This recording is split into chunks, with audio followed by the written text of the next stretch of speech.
6 okay 1 6 5 હા exam નથી આપી અચ્છા નથી આપી હોય એક્ઝામ કેટલા એક્ઝામ નથી આપી લો 3 મિત્રો ખાલી 2% રિઝલ્ટ ચલો એટલે કંઈ કામથી બહાર હતા કંઈ વાંધો નહીં તો એક વખત પેપર મેળવીને જરા સેલ્ફ ટેસ્ટ આપી દેજો તો શું આપણને ખબર પડે કે આપણે ક્યાં કાચા પડીએ છીએ અને પ્રશ્ન જે બી ભાવિ ભક્તે પેપર આપ્યું હશે એને ખબર હશે કે આપણે એટલા કંઈ હાર્ડ નથી પૂછ્યા હતા કે ભાઈ આ સંઘર્ષની ધ્વનિની જોડ કઈ સાચી છે તો મેં તમને કીધું કે હાથી લઈને સ સુધી યાદ રાખવાનું છે મેં તમને એમ પણ કીધું ભાઈ વર્ગીય વ્યંજન કયા છે તો આપણે કથી લઈને મ સુધી યાદ રાખવાના તો 5 આડા 5 ઊભા 5 25 બરાબર સીધું હતું બધું આમ કંઈ વાંધો આવે એવું નથી દંતોષ્ટે કહ્યું છે તો ભાઈ દાંત અને હોઠ બંનેનો ઉપયોગ થાય છે વાહ આવે છે આપણે એની વાત કરી હતી ને બધું સિમ્પલ આપણે બધી ચર્ચા થઈ ગઈ હતી શું કરવાનું છે શું નહીં કરવાનું અને એવા જ આપણે 10 પ્રશ્નો મૂક્યા હતા કોઈ એવા આગ્રહ હતા નહીં એવો તમે અત્યારે ખાલી આ કોષ્ટક ખાલી એવો જોઈ લો બરાબર અને પછી જોજો કે તમને શું કહેવાય કે કેવો ઇફેક્ટ પડે છે કશું હતું નહીં કે એમાં અનુનાસિક કયા છે એની જોડ કઈ છે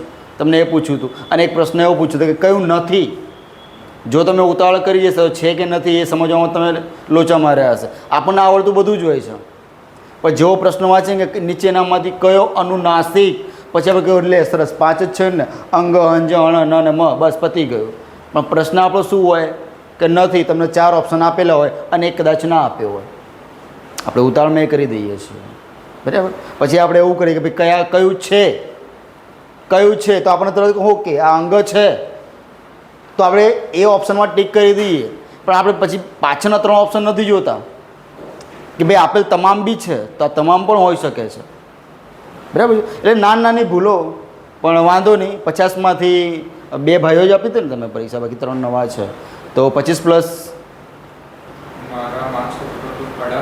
અચ્છા એમાંથી માઇનસ થયા હશે ઓકે કંઈ વાંધો નહીં આ તો આવી જશે લેવલ આપણે શરૂઆત છે એટલે બહુ ટેન્શન નહીં લેવાનું પણ થોડુંક એને હળવાશમાં પણ નહીં લેવાનું થોડુંક એ જે ટૉપિક જે આપણે અહીંયા ચાલે છે ને આપણે એવું તો નથી કે બહારના પ્રશ્નો લાવીએ છીએ બધું આપણે ચલાવીએ છીએ એમાંથી જ પ્રશ્નો આપણે નીકળે છે બરાબર ચલો કંઈ વાંધો નહીં તો આ તો ખબર પડી ગઈ હતી ને તમને કે ભાઈ આ મૂર્ધન્ય શું છે કંઠ્ય શું છે તાલવ્ય શું છે બરાબર તમને 3 ભાઈને ખબર છે જો કે આ ભાઈ તો હતા જ તમને બંનેને કે આ બધું શું છે કંઈ બરાબર નહીં ને પહેલાં તો આપણે શું કે કક્કાને આપણે અભ્યાસ કર્યો હતો ભાઈ કક્કો શું છે તો કક્કો આવડે ને આખો કક્કો આવડે ને પાક્કું પૂછું તો વાંધો નહીં ને તો પછી બોલી જાઓ કક્કો ચલો હું પેપર ફોડી નાખું એ પહેલાં જરા ચલો હા બોલી જાઓ કક્કો બોલો જેવો આવડે એવો જો એક તો આપણે જે શરીરમાં જે ડર નામનું રાક્ષસનો સરળ નામનું ચૂડેલ છે ને કાઢી નાખવાનું આપણે અહીંયા ભણવા આવીએ છીએ આપણે ભણવાનું છે તમારે શું પ્રશ્નો છે તમારી ક્યાં તમને તકલીફ પડે છે એ તમે રજૂ નહીં કરો ને ત્યાં સુધી હું તમારું સોલ્વ આઉટ નહીં કરી શકું બની શકે તમને આવડતું પણ તમે નીકળતા ના હોય આ સ્ટેજ પર આવવું એ પણ બહુ મોટી વસ્તુ છે અહીંયા એટલે વાઇબ્રેશન ચાલુ થઈ જાય બરાબર તો તમારે ક્યાંક ને ક્યાંક ભવિષ્યમાં કંઈક સ્ટેજ પર તમારે કંઈ સ્પીચ આપવાની થાય છે તો એ ડર બધા આપણે અત્યારે જ કાઢવાના છે બરાબર છે તો ડર નહીં રાખવાનો જેવું આવડે એવું બોલી નાખવાનું આપણને નથી આવડતું આપણે શીખવા આવીએ છીએ બરાબર છે ચલો ફટાફટ બોલો પછી આપણે આગળના ટૉપિક તરફ વધીએ બેસીને સરસ પ્રયત્ન સારો છે પણ ઘણા અંદરથી જે મૂળાક્ષરો હતા ને એ સ્કીપ થઈ ગયા છે બરાબર બોલો જેવું આવડે એવું ભાઈ એમાં બહુ ચિંતા નહીં કરવાની બોલો કથી શરૂઆત થાય છે ચલો હું કહી દઉં તમને હિન્ટ આપી દઉં કે કથી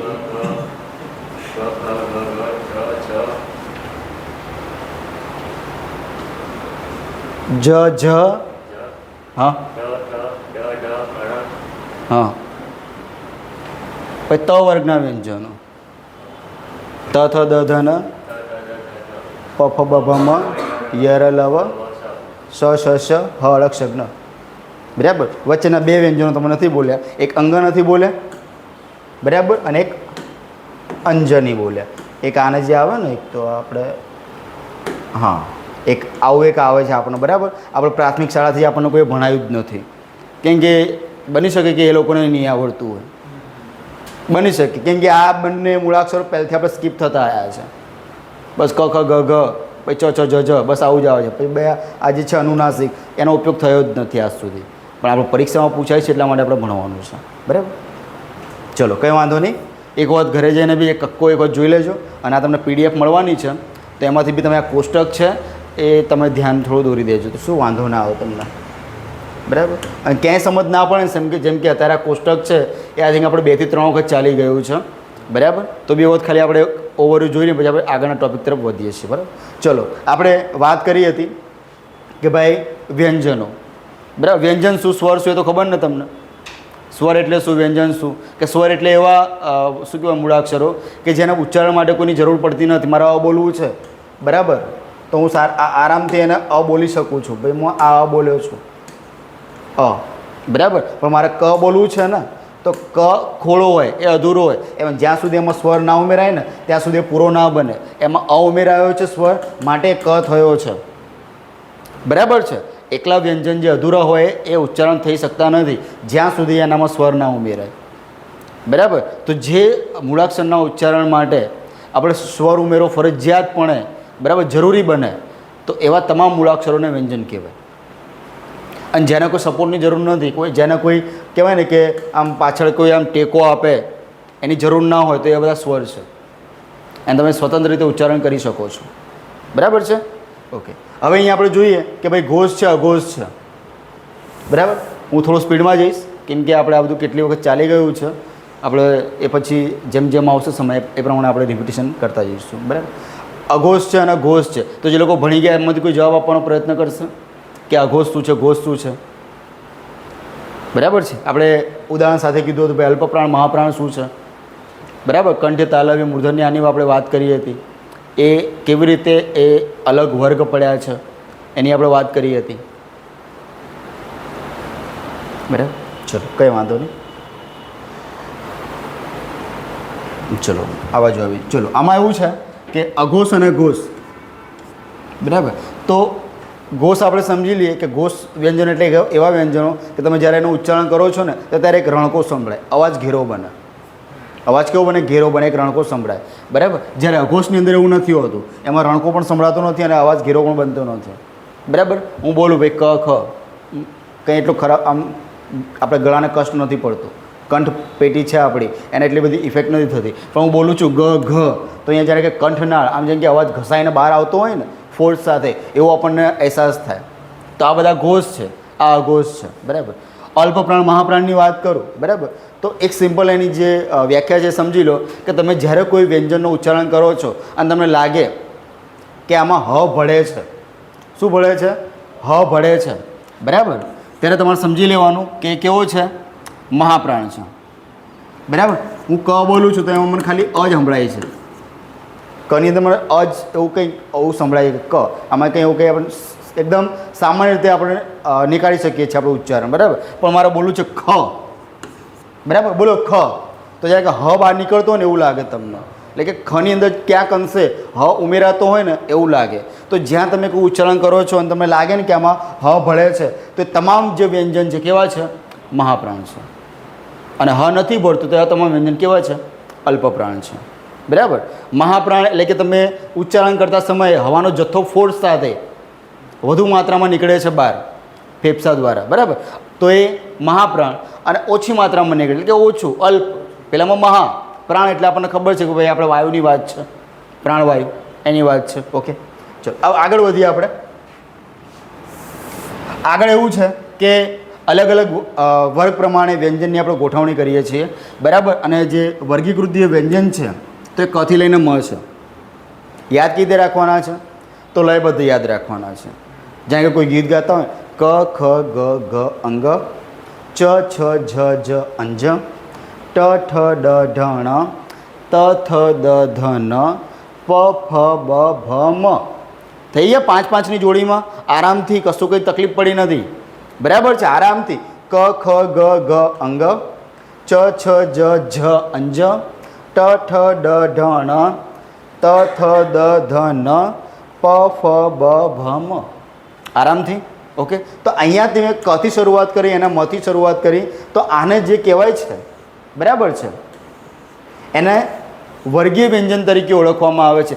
વર્ગીય વ્યંજન એટલા માટે કે તમે એને અલગ અલગ વર્ગમાં ઢાળી શકો છો.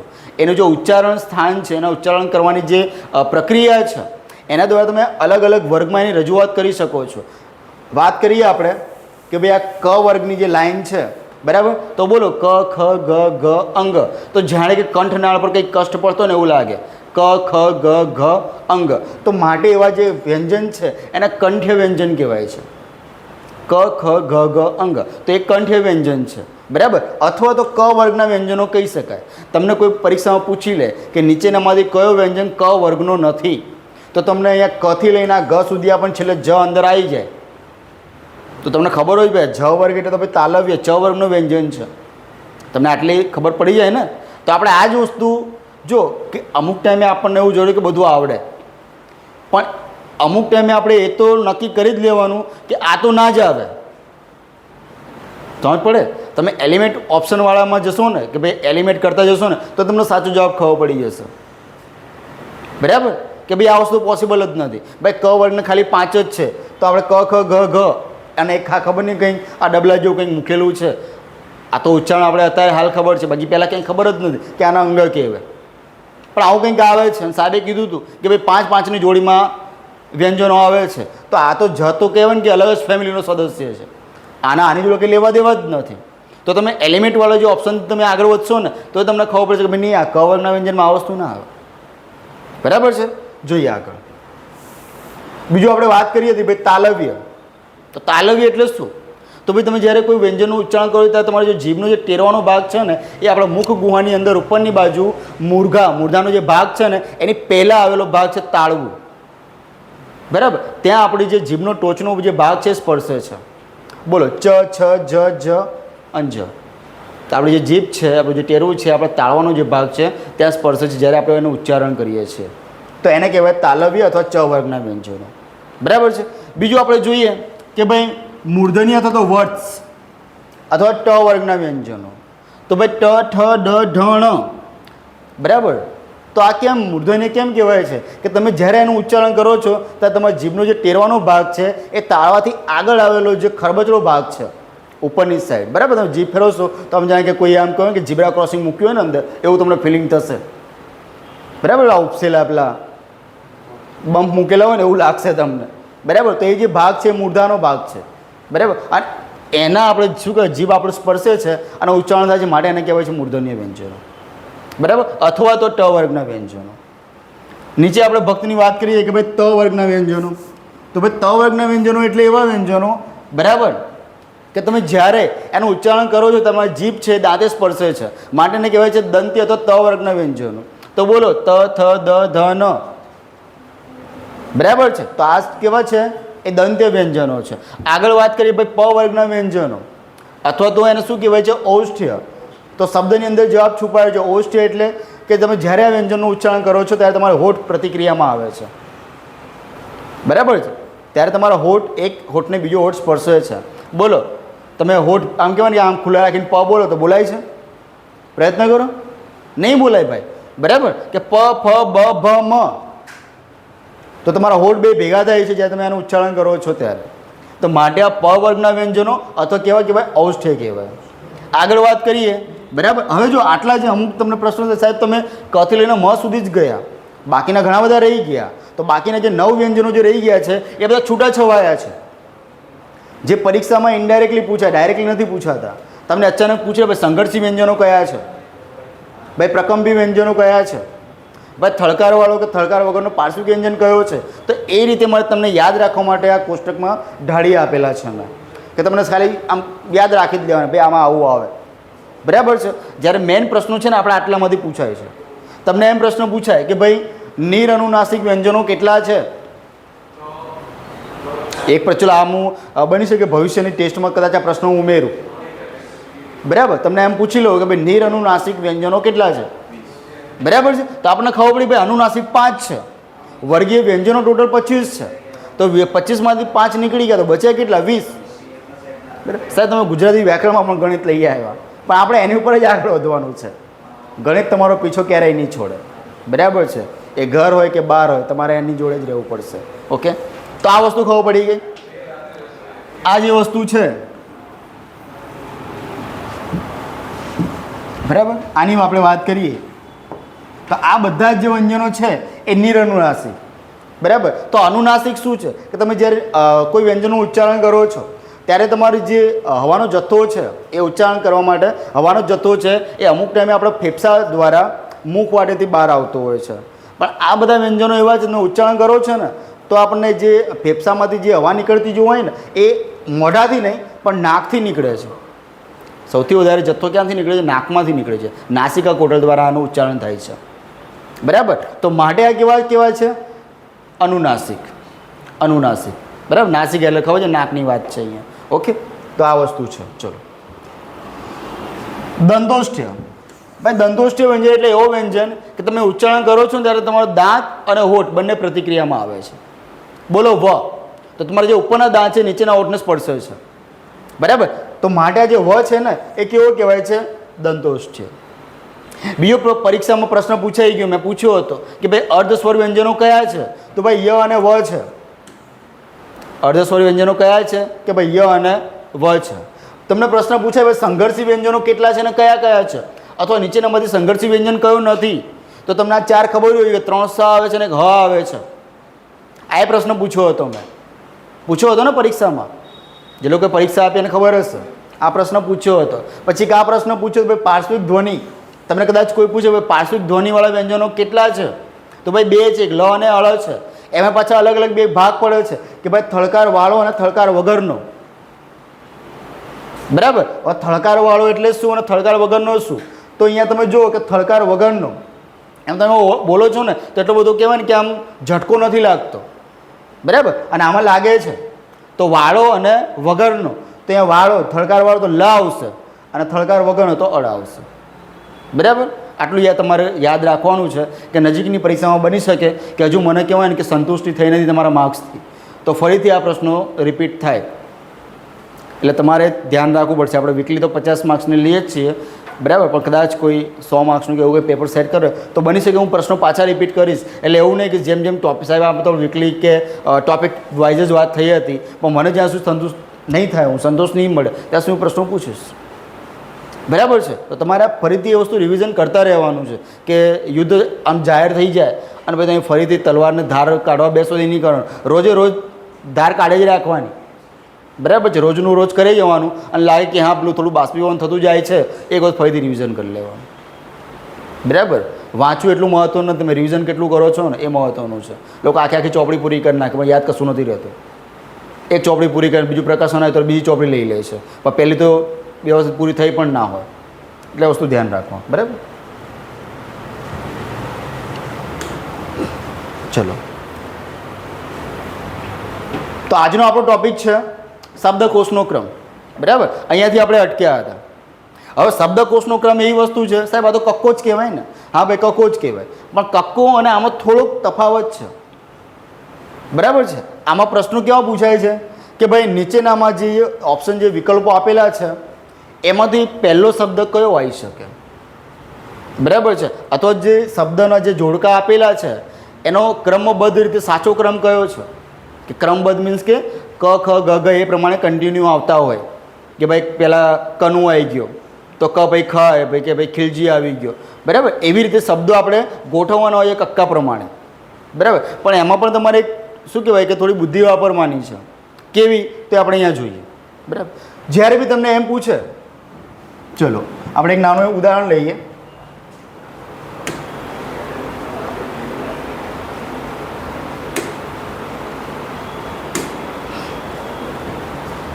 તમને હું પૂછું કે ભાઈ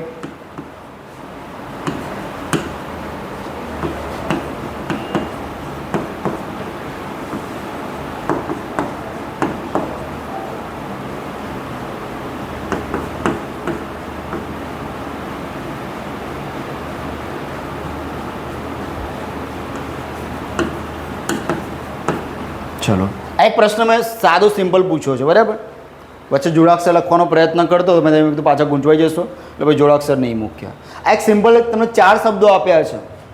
સમજ્યા તમે? આ 4 શબ્દો મેં મૂક્યા છે. હું મારે તમને કહેવું હોય કે શબ્દકોશના ક્રમ પ્રમાણે તમે પહેલો શબ્દ મારો મૂકો કયો આવશે? શબ્દકોશના ક્રમ પ્રમાણે મારે મૂકવું છે તો પહેલો શબ્દ કયો આવશે? અ. બરાબર. અ વાળા કેટલા છે? ચલો ઓકે ગુડ, મોસ્ટ ઓફ. બરાબર છે. તો આમાં એવું છે કે આપણને એવું પૂછે કે ભાઈ શબ્દકોશના ક્રમ પ્રમાણે ગોઠવો એટલે આપણે શું ધ્યાન થાય કે ભાઈ કથી શરૂઆત થાય છે, પણ નહીં, ક તો વ્યંજન છે, આપણે શરૂઆત ક્યાંથી થાય? સ્વરથી થાય છે. તો પહેલાં એ વસ્તુ જોઈ લેવાનું કે સ્વરથી શરૂઆત થતા શબ્દો પહેલાં કયા છે. અહીંયા તમને એકદમ સાદું સિમ્પલ થઈ કે ભાઈ અનિલ પહેલો છે તો ભાઈ પહેલો અનિલ આવશે. પછી જોવો ભાઈ કે ઈ ઉપર કંઈ છે, ઉપર કંઈ છે નથી, અહ કંઈ છે નથી, પછી જવાનું ક ઉપર. બરાબર. હવે ક ઉપર જાઓ, હું તમને સમજાવું છું થોડી વારમાં કે ક વાળા થોડા શબ્દો આપેલા છે અને એની અંદર ક્યાંક જોડાક્ષરો આપેલા છે. તો હવે શું કરવાનું? બરાબર. જોડાક્ષરો વાળા અમુક કેટલાક શબ્દો આપેલા, પછી શું કરવાનું કે કથી લઈને કઉ સુધી પહોંચવાનું. બરાબર. અને પછી શું કરવાનું કે ભાઈ જોઈ લો કે ભાઈ જોડાક્ષરવાળા શબ્દો આપેલા છે તો એમાં કયા કયા છે કોઈ નજર મારી લેવાની. બરાબર. નજર એવી રીતે મારવાની કે માની લો કે અહીંયા કલ્પના આપેલું છે. બરાબર. અહીંયા ક્ષમા આપેલું છે અને અહીંયા આપેલું છે, ચલો આપણે આ જ રાખીએ, ખિલજી. બરાબર. અને આને લગતું જ આપણો એક શબ્દ છે ખ્વાજા. બરાબર. એમના જે ભગવાનની કંઈ સ્તુતિ કરતા હોય ત્યારે આ શબ્દો વપરાતો હોય. આ જે 4 શબ્દો આપેલા છે. બરાબર. તો અહીંયા તમે માન લો કે ભાઈ કલ્પના છે. બરાબર. એ શબ્દ પૂરો થઈ ગયો, એનું કામ પૂરું થઈ ગયું, આ પતી ગયું. બરાબર. તો હવે પછીનો શબ્દ તમે કયો લેશો? હવે પછીનો શબ્દ કયો લેશો તમે? ખ્વાજા લેશો કે ખિલજી લેશો? ખિલજી લેશો ને. એક લોજિક પ્રમાણે તમે શું લેશો? ભાઈ ક વાળી પતી ગઈ તો મારે શું લેવાનું છે? ભાઈ ખિલજી લેવાનું છે. આવું તમને એક આછું પાછળ ધ્યાન છે કે મારે ખિલજી આવશે, ક્યાંય ક પછી ખ જવાનું સાહેબ નહીં. પણ ભાઈ તમે જુઓ કે અહીંયા જોડાક્ષર છે, જોડાક્ષર આપેલા છે, અહીંયા પણ જોડાક્ષર છે. એટલે કે જોડાક્ષરવાળા તમને આ રીતે મતલબ કે 4 શબ્દો આપી દીધા છે, નથી 3 જ છે, પણ તમને આ રીતે જોડાક્ષર ભેગા ખીચડી કરીને આપી દીધું છે અને તમને કીધું ભાઈ હવે કેસ ઓળખો. તો તમારે ધ્યાન રાખો ભાઈ કલ્પના આવી ગયું ને ભાઈ સીધું ખિલજી નહીં આવે. કેમ કે ક છે ને, આ જે ક્ષ છે એ શાનો બને છે? ભાઈ ક વત્તા શ વત્તા અ. સમજ પડે છે? આ જે ક્ષ છે એની અંદર શું સમાયેલું છે? ભાઈ ક વત્તા શ આ સમાયેલું છે. તો પહેલાં આ નહીં આવે, ક્યાંય નહીં આવે. આ પૂરું થઈ જાય પછી સીધો ક્ષમા આવશે. બરાબર. આ જોડાક્ષર જ છે. પણ કોનો જોડાક્ષર છે? ભાઈ કનો. આપણને દેખાતો નથી આપણને કે ભાઈ ક્ષ જ છે ને સાહેબ, આમ ક્યાં ક દે છે? પણ તમે જો ઉચ્ચારણ કરો ક્ષ તો પહેલું ક છે ને પછી શ આવે છે. બરાબર. આ જોડાક્ષર જ છે. એટલે ખાસ ધ્યાન રાખવાનું કે કલ્પના પતી ગયું પછી સીધું લાગે સાહેબ ખ ઉપર જ જઈએ તો આ ભૂલ નહીં કરવાની. બરાબર. એ તમને હાનો પેલો કક્કો તમને બતાવીશ એટલે તમને આઈડિયા આવી જાય કે એક્ઝેક્ટ આપણે કરવાનું શું છે. બરાબર. તો આ ખબર પડી ગઈ ને કે આપણે કેવી રીતે આગળ વધવાનું છે. હવે ડાયરેક્ટ આપણે પેલા જમ્પ મારીએ આપણા કક્કા ઉપર જે રેગ્યુલર આપણે ભણીએ છીએ. ચલો હવે તમે જુઓ અહીંયા કે ચલ કામ નથી. હા ચલો બરાબર છે. સ્વરથી શરૂઆત થાય પછી આવે આ, હસ્વઈ, દીર્ઘઈ, હસ્વઉ, દીર્ઘઉ, રૂ. બરાબર છે. સંસ્કૃતમાંથી સીધો લેવામાં આવેલો સ્વર છે. એ, ऐ, ઓ. સાહેબ અમને હરાઈ ગયા થાય ને પ્રશ્ન? તો મેં તમને જ્યારે કક્કો જ્યારે ચલાવ્યો હતો શરૂઆતમાં કે જ્યારે ભાષાની ઉત્પત્તિ થઈ અને ઉદ્ભવ થયો ત્યારે મેં તમને થોડુંક હિન્ટ આપી હતી કે અમને અહ એ સ્વરમાં નહીં આવે. કેમ નહીં આવે એની પણ આપણે વાત કરી હતી. બોલો જે લોકોએ ભર્યો હતો એ લેક્ચર બોલો. 2 જણા જ છે, 3 જણા જ છે? બરાબર. આપણે એના માટે એક શબ્દ આપ્યો હતો, યાદ હોય તો એક શબ્દ આપ્યો હતો આપણે, એનો શું કહેવાય?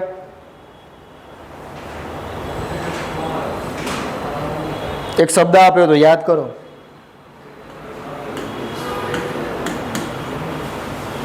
આવું કંઈક આપ્યું હતું શબ્દ? યાદ આવ્યું કંઈ? સરસ. અમ હતું અને અહ હતું. બરાબર. કેમ સ્વરાદી કહે છે એ બી તમને કીધું હતું. કેમ કે તેનું ઉચ્ચારણ છે ને એ સ્વરથી થાય છે. પૂર્ણાહુતિ શાનાથી થાય છે?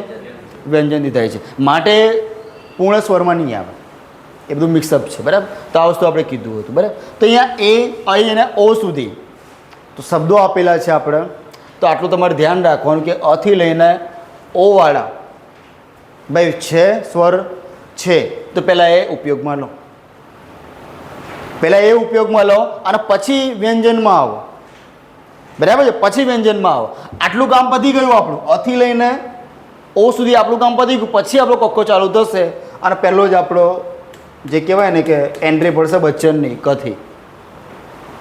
બરાબર. શરૂઆત એના જ થાય કે જ્યાં ઊભો હોય ત્યાંથી જ બધું શરૂઆત થાય. બરાબર છે. તો ક આવી ગયો. હવે કની વાત કરીએ ને આપણે તો ખાલી કથી આપણે અટકી નહીં જવાનું. પછી આપણે એકદમ ફ્લેશબેકમાં જતું રહેવાનું પહેલાં બીજા ધોરણમાં. બરાબર કે ખાલી આપણે કક્કો એકલો ભણતા હતા. આપણને શું પહેલથી ખાલી કક્કો એકલો જ શીખવો કે ક ઘૂંટે જાઓ. બીજા ધોરણમાં આવ્યા હતા ક, ત્રીજા ધોરણમાં આવ્યા હતા એક ક નહોતું ને. શું હતું? બારાક્ષરી હતી ને ભાઈ. ભણો આગળ. આટલે અટકી નહીં જવાનું. તો બસ એ જ વસ્તુ અહીંયા મેં નીચે મૂકેલું છે. બરાબર. તો હવે શું કરવાનું કે આખી પેટર્ન વસ્તુ આજે તમે બારાક્ષરી આપણે જે ભણ્યા હતા અને જે ગૌણ સેવા જે આપણને ભણાવે છે ને કે ગૌણ સેવા કે જીપીએસસી કે કોઈ બી એ જે ભણાવે છે ને એ પાછું આપણને થોડું અલગ રીતે નચાવે છે. એવું કહે છે કે પહેલાં ક લો. બરાબર. પછી કમ લો. અનુસ્વરવાળો ક લો પહેલાં. બરાબર. પહેલું આપ્યું એક કનું ને બીજું આપ્યું કંચન. સમજ્યા? તો કનું પછી કંચન આવશે અને પછી આપ્યું એક કાજલ. ચલો કનું કંચન ને કાજલ આપેલું હોય તો તમે શું કરવાના? એક સામાન્ય આપણે વાત કરીએ છીએ કે ભાઈ કનું કંચન ને કાજલ 3 શબ્દ આપ્યા છે તો કનું ભાઈ તમે કયો શબ્દ લેશો? સાહેબ પેલું ક ભાઈ કાજ આવે ને. આપણે જનરલી આપણે એવું કરતા હોઈએ કેમ કે આપણને આટલું ખબર હોતી નથી કે સાહેબ આમાં આપણે વધવાનું કેવી રીતે આગળ છે. આપણે કનું ભાઈ તરત શું લઈએ? ભાઈ ક ભાઈ કાજ આવે ને ભાઈ કી આવે. બરાબર. પણ નહીં ભાઈ કંચન પણ છે વચ્ચે. બરાબર છે. તો કંચન છે એ અનુસ્વરવાળો ક છે તો આપણે એના પછી કનુભાઈ તરત પ્રાયોરિટી એને આપવાનું છે નહીં કે કાજલને.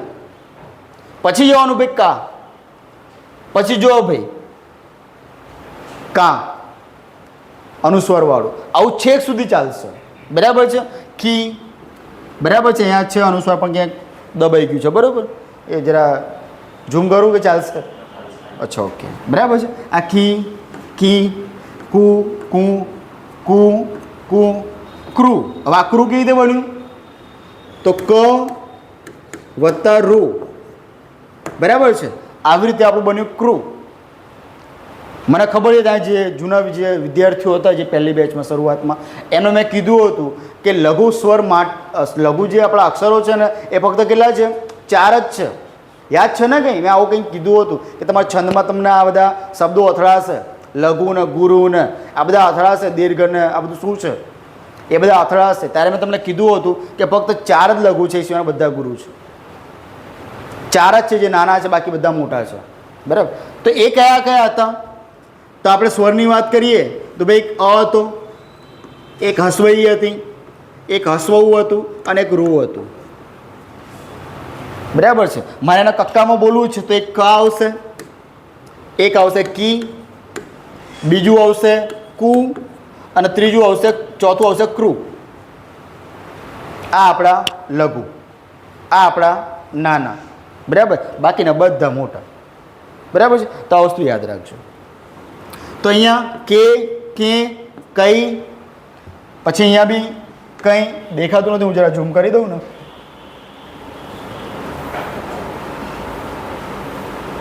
બરાબર. કંઈ પછી કો અનુસ્વારવાળો કો, કૌ અને કૌ. બરાબર. અહીંયા એને આપણી ગાડી થોડી થોપવાની. બરાબર. હવે શું કીધું છે કે આ કૌ વળ્યું. આ જે શબ્દ પતી ગયો ને પછી શું કરવાનું કે ભાઈ જોડાક્ષરવાળા શબ્દો નીચે આપેલા છે. ભાઈ આપેલા છે તો પછી ક વાળી જે કને લગતા જેટલા બી શબ્દો હોય ને એમાં જોવાનું કે ભાઈ ક્યાંય ક્ય દેખાય છે.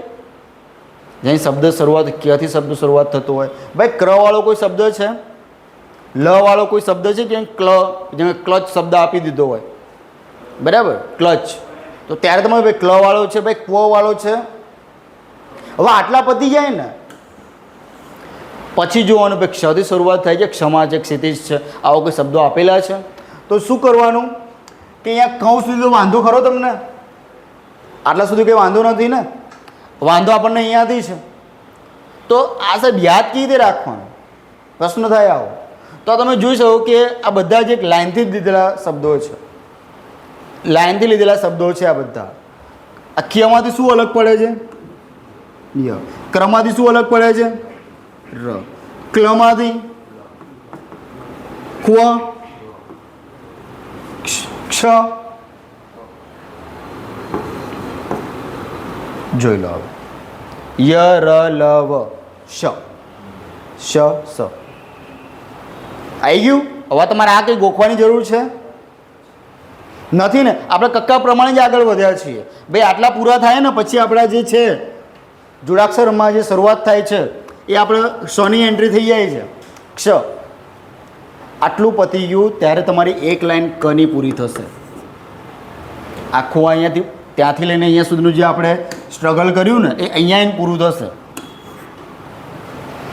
અહીંયા આવીને આપણી ખાલી કની જર્ની પૂરી થશે, બાકી ખનું તો હજુ ઊભું, બરાબર. ખ હજુ આગળ જશે, બરાબર. પછી ગ આવશે, બરાબર. પછી મોટો ઘ આવશે એટલે કે ઘરનો ઘ. પછી શું આવશે? જ આવશે, બરાબર. પછી શું આવશે? જમરૂકનો જ આવી ગયો. પછી નહીં, કંઈ વાંધો નહીં. તો આમાં સમજ પડી ગઈ? ક વાળી લાઈન આખી જોડાક્ષરમાં આવે તો શું કરવાનું? પાક્કું સમજ પડી ગઈ ને? કેમ કે છેલ્લે મેં એક્ઝામ્પલ પણ મૂકેલા છે, એ તમારે જાતે કરવાના છે, બરાબર. ચલો આગળ વધીએ. તો અહીંયા આપણું કામ પૂરું કનું, બરાબર. આપણે ક્ષ સુધી આવી ગયા કે ક્ષ કેવી રીતે અહીંયા વચ્ચે આવ્યો, એ ભાઈની અહીંયા ઘૂસણખોરી કેમ નહીં થઈ એ આપણે જોયું કે ક્યારે? જ્યારે જોડાક્ષર આવે ત્યારે. પછી જોઈએ ખ, ગ, ઘ, ચ, છ, જ. હવે અહીંયા પાછા અટક્યા. ભાઈ સીધો જબલાનો જ નહીં આવે. હવે આ જે છ ને એ આનો બનેલો છે, જ વત્તા અંજ, આનો જ્ઞ બને. આ બે જ્યારે ભેગા થાય ને ત્યારે જ્ઞ બને. તો જ્યારે જ વાળી લાઈન ક્યાં સુધી? જ સુધી. પછી જ્વ, જ્ર, જ્લ, જ્વ, અને પછી અહીંયાની જગ્યાએ શું આવશે? જ્ઞ. આ જ વાળી લાઈન પૂરી, બરાબર. જોડાક્ષર હોય તો જ્ઞ આવે છેલ્લે, અને પછી જબલાનો જ આવે, બરાબર. તો ક્યાં સુધી? કે ભાઈ ટ, ઠ, ડ, ઢ, ણ, ત. હવે અહીંયા જોઈએ આપણે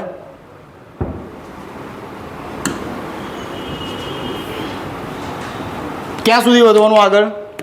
કે ભાઈ ત સુધી, ત સુધી. હવે વચ્ચે પાછા કંઈક જોડાક્ષર આવે તો ત વાળી લાઈન આખી પૂરી થઈ જાય, તવ સુધીને છે ત્વ સુધી, ત્યાં સુધી પૂરી થઈ જાય. પછી શું કરવાનું?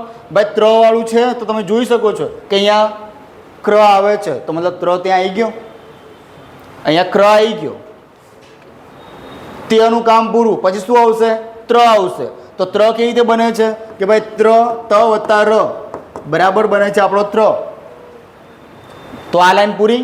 હવે આનું જેટલું કંઈ મહત્વ છે નહીં, કદાચ થોડી કંઈ આવતું હોય તલ કે એવા કંઈ શબ્દો આવતા હોય તો તમે અહીંયાથી આગળ વધી શકો છો. પણ ક્યાં સુધી? અહીંયા સુધી જ. પછી આ તો આખી વસ્તુ અલગ છે, એ આખું વસ્તુ અલગ છે. પછી આગળ વધીએ ભાઈ થ, દ, ધ, ન, પ, ફ, બ, ભ, મ, ય, ર, લ, વ, શ. પાછું અહીંયા અટક્યા. તો આ શું છે? કે ભાઈ શ વત્તા ર, શ્ર. શ્ર આવી રીતે લખાય, બરાબર. આનું જોડાક્ષર છે, બરાબર. પછી આ લાઈન આખી પૂરી થઈ જાય. પછી આવશે આપણો ષટકોણનો સ, સ, હળ, અળ. સાહેબ ક્ષગ્ન ક્યાં ગયા? કોઈને પ્રશ્ન હોય છે? હળ, અળા સુધી આવી ગયા આપણે.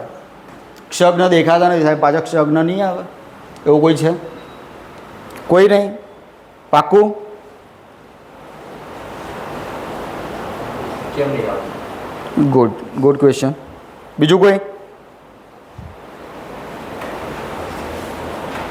આમાં કંઈ સંકોચ કે શરમ અનુભવવાની જરૂર નથી, બરાબર.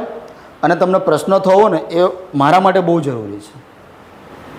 તમે પ્રશ્નો કરશો ને તો હું તમને યોગ્ય જવાબ આપી શકશું, ને તો પછી શું થશે ખબર? તમે અહીંયા ખબર નહીં વિચારોના વૃંદાવનમાં, બરાબર છે, ક્યાંક અવળે રસ્તો ચડી ગયા, બરાબર, પછી તમને પાછા લાવવા માટે અઘરા પડશે. અહીંયા પ્રશ્ન નહીં કરો ને તો ઘરે જઈને તમે ગોટે વળી જશો, સાહેબ આ ક્ષ ગયા ક્યાં? તો ભાઈ આવી ગયા, અહીંયા ક્ષ આવી ગયો, અહીંયા ક્ષ આવી ગયો ને. જોડાક્ષરોની જ્યારે આપણે વાત કરી ક્ષ આવી ગયો, અહીંયા જ્ઞ આવી ગયો. જોડાક્ષરોની આપણે વાત કરી કે ભાઈ જ અને અંજ બંનેનું જ્યારે મિલન થાય છે ત્યારે બને છે આપણો જ્ઞ. જ્યારે ષટકોણનો શ અને ક આ બંને જ્યારે ભેગા થાય છે ત્યારે આપણે બને છે ક્ષ. તો પછી એ બંને અહીંયા પાછા ના આવી શકે ને, કેમ કે એ તો એમની જગ્યાએ ગોઠવાઈ ગયા. સમજ પડી? એ તો એમની જગ્યાએ ગોઠવાઈ ગયા, માટે નહીં આવે. કેમ કે એનો ઉપયોગ થઈ ગયો, આપણે ઉપયોગમાં લઈ લીધા એ લોકોને. ડન? કોઈને કંઈ હજુ પ્રશ્ન હોય? કોઈને ડાઉટ નથી ને? હા.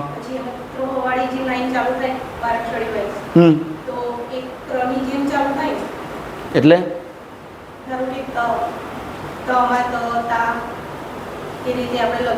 હા, એ તો એવું જ હોય ને, બરાબર છે. જો હવે માન લો કે અહીંયા મેં લખ્યું છે કે ત્રાજવું, બરાબર. બીજો એક શબ્દ આપેલો છે ત્રિષા. સમજ પડી? આવો કંઈક શબ્દ આપેલો છે. પછી આવા શબ્દો કન્ટિન્યુ આપે પછી આપણે બાળાક્ષરી પ્રમાણે આ રીતે જવાનું. પછી આવો જ કંઈ પ્રશ્ન છે ને, ત્રવાળું તો જેમ કવાળી લાઈન લખી છે તમે કહો છો, હા, એવી રીતે તો લખીએ આપણે. પછી ત્ય લખીએ, બરોબર. પછી જે ચાલુ થાય ક્રની જગ્યાએ, તો ક્રમાં ત્રની આખી લાઈન ચાલુ થાય એમ પૂછું. હા હા, બરાબર છે. હું એ જ કહું છું ને કે વચ્ચે શબ્દ કંઈક આવા આવ્યો ત્રાજવું, પછી આવી ગયું ત્રિષા, તો એ પ્રમાણે બાળાક્ષરી પ્રમાણે આગળ વધવાનું. જો ત્રવાળા બે શબ્દો એટલે કે એકથી વધારે કે શબ્દો આપેલા છે તો એ બી પાછા બાળાક્ષરી પ્રમાણે જ આગળ વધવાનું. ત્રણની લાઈન આવે, જો ત્રણના શબ્દો છે એ એકથી વધારે આપેલા હોય, બરાબર, તો ભાઈ તમે એક વખત ત્રણનો ઉપયોગ લઈ લો. પહેલાં કે હું થમાં જાઉં તો એવું નહીં કરવાનું. પહેલાં ત્રવાળી લાઈન, ત્રવાળા હજુ કોઈ બીજા શબ્દો છે પછી થમાં જવાનું. હા, પતી ગયું. ના ભક્તો, ના ના ના ના ના ના, આવું નહીં, બરાબર. જો પ્રશ્નો કરશો ને તો મને મજા આવશે. જો આ એકદમ બહુ મસ્ત વસ્તુ છે કે મેં તમને એવું કીધું કે ભાઈ ત્ર છે ને એ મિલન છે ને ત અને રથી થાય. આટલું સમજી ગયા? ત અને રથી મિલન થાય, બરાબર. હવે તમે મને સિમ્પલ કહો કે મારે ત છે, બરાબર, એને મારે લસ જોડે જોડવું છે. જોડો, કંઈ આનું ઉચ્ચારણ તમે શું કરશો? આમ ચલો, તમે જેવું બોલો છો ને, તમે જેવું વિચારો છો હું લખું જરા, ખાલી આનું ઉચ્ચારણ કરો જરા. એક ખાલી વાત કરું છું, નહીં થાય, બરાબર. હા હા, યસ જોડે જોડ્યું. હે ભક્તો, હું એ જ તો કહેવા માગું છું કે ત્ર કોનું બન્યો છે? પતી ગઈ, હા, આખી પતી ગઈ.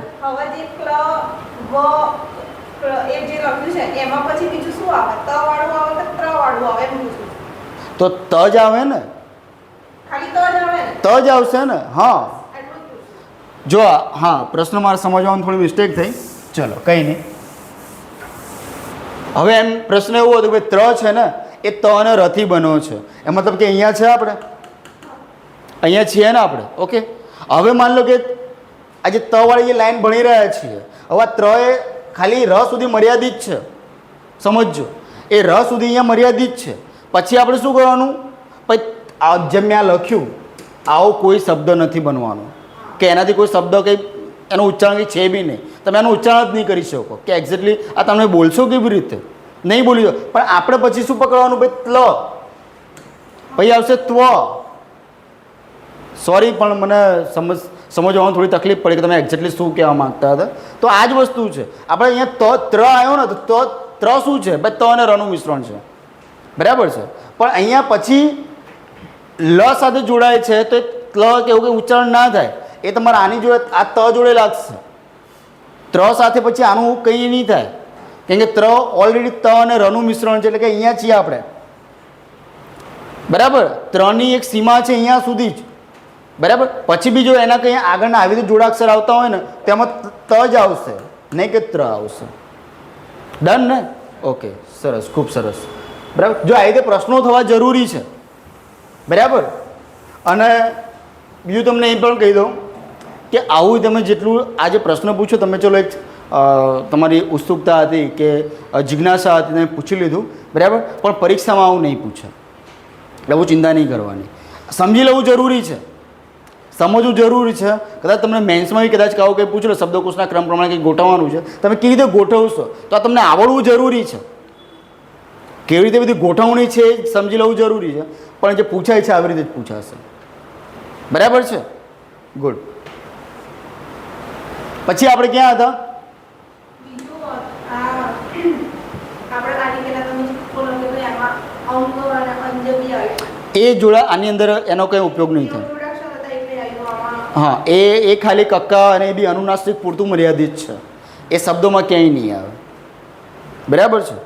અને એક શબ્દ કદાચ એવો આવે છે વાંકમય કરીને લખેલું. હા, વાંગમય આવે છે. હા, એક શબ્દ આવે છે, એક આવો એક શબ્દ આવે છે. બરાબર, પણ એ પણ રેર કેસમાં પૂછાય છે અને એની ખાલી જોડણી જ પૂછાય છે કે તમારે વાંકમય લખવું છે, કેવી રીતે લખાય, તો આવી રીતે લખાય. બરાબર છે? વાંકમય. તો અહીંયા જે અંગ છે ને એ શું છે? બરાબર, એ ક વર્ગનું જે છે ને છેલ્લું અનુનાસિક છે. ક વર્ગનું છેલ્લું અનુનાસિક છે. તો આ વસ્તુ યાદ રાખે, વાંકમય છે આવી રીતે જ લખાય. બરાબર, તો આ છે ને આટલા પૂરતું મર્યાદિત છે, આનો વિશેષ કંઈ મહત્વ નથી. ને આ શબ્દ બી પાછો સંસ્કૃતમાંથી ઉતરી આવેલો છે. બરાબર, એટલે કેવો શબ્દ છે આ? તત્સમ શબ્દ છે. બરાબર, પણ આપણે ખાલી એટલું યાદ રાખવાનું છે કે તમે જ્યારે શબ્દકોશના ક્રમ પ્રમાણે તમે આગળ વધી રહ્યા છો તો તમારે આ સિરીઝ છે, આ જે આખી જે છે સિસ્ટમ, એને જ અનુસરવાનું છે. બરાબર છે? તમે પોતાના ઘરની સિસ્ટમ કંઈ લાવવાનો પ્રયત્ન ના કરતા ને સિસ્ટમમાંથી ફેંકાઈ જશો. બરાબર છે? તમારે આવી રીતે જ જવાનું છે અને એકદમ આ ઇઝી છે, સરળ છે. આમાં કોઈ જ તમને તકલીફ પડે એવું નથી. બસ ખાલી કયો જે વ્યંજન છે, બરાબર, એ કેવી રીતે બને છે, એમાં કોનું સંયોજન છે, તમારે એટલું તમારે ધ્યાન રાખવાનું છે. જો આટલું યાદ રાખશો, જેમ કે હું વાત કરી કે ભાઈ આ શ્ર છે, આપણે બસ શ્રને એક સ્વતંત્ર વ્યંજન તરીકે જ ઓળખતા આવ્યા છે ત્યાર સુધી. બરાબર છે? પણ તમે જ્યારે લખશો કે શ્રી, તો કંઈક આવું લખાશે. બરાબર, તો આ એસએસ શું છે? હવે પાછળ પેલા આપણે અંગ્રેજીમાં જઈએ, ખાલી એકલો સ લખવો છે તો આ રીતે લખી શકાય સ. બરાબર, પણ આ રીતે આ લખવું છે શરણાઈનો સ, તો એચ તમે મૂકો છો કે નહીં? જ્યારે આપણે તમે ટાઈપિંગ કરો છો તો આ એચ મૂકો છો ને, પછી છેલ્લે શું આવે? ભાઈ આર જોડે આવે છે. બરાબર, તો તમને એ તો ખબર પડી કે ભાઈ આ શ અને ર જોડાયેલો છે ક્યાં. તો આવી રીતે તમારે આગળ વધવાનું છે. ડન? હવે એમને કે સાહેબ ષટકોણનો સ આમાં કેવી રીતે તમે ગોઠવશો? એમાં શું એસ એચ ડબલ એચ આવશે? તો બરાબર છે, આમ જોઈએ તો ડબલ એચ આવે, પણ કમ્પ્યુટરની અંદર આપણે શું કરવું પડે છે? શિફ્ટ સાથે એચ કરવું પડે છે. બરાબર છે? આ જે એચ છે ને એ એચ તો તમે કરો જ છો. બરાબર, પણ અહીંયા એચ કંઈક આવી રીતે કરવું પડશે, એટલે કે કેપિટલ કેપ્સ લોક શિફ્ટ સાથે તમારે કરવું પડશે, તો જ આ શ આવશે, બાકી નહીં આવે.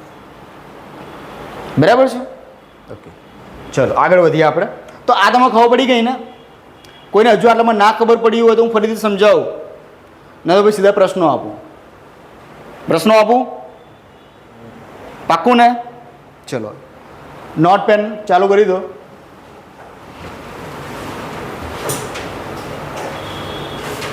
ઊભા રહો, એક નાનું બાકી રહી ગયું છે.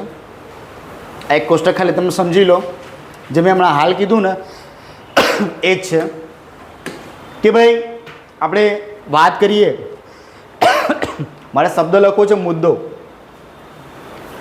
તો જે આ દ છે ને એ કેવી રીતે બને છે કે ભાઈ દ વત્તા દ બરાબર દ. બરાબર, શબ્દ જોઈએ કોઈ મુદ્દો, રદ્દી, તદ્દન. બરાબર, તમને શબ્દ આવો કંઈ પૂછી લે છે કે ભાઈ તદ્દન છે,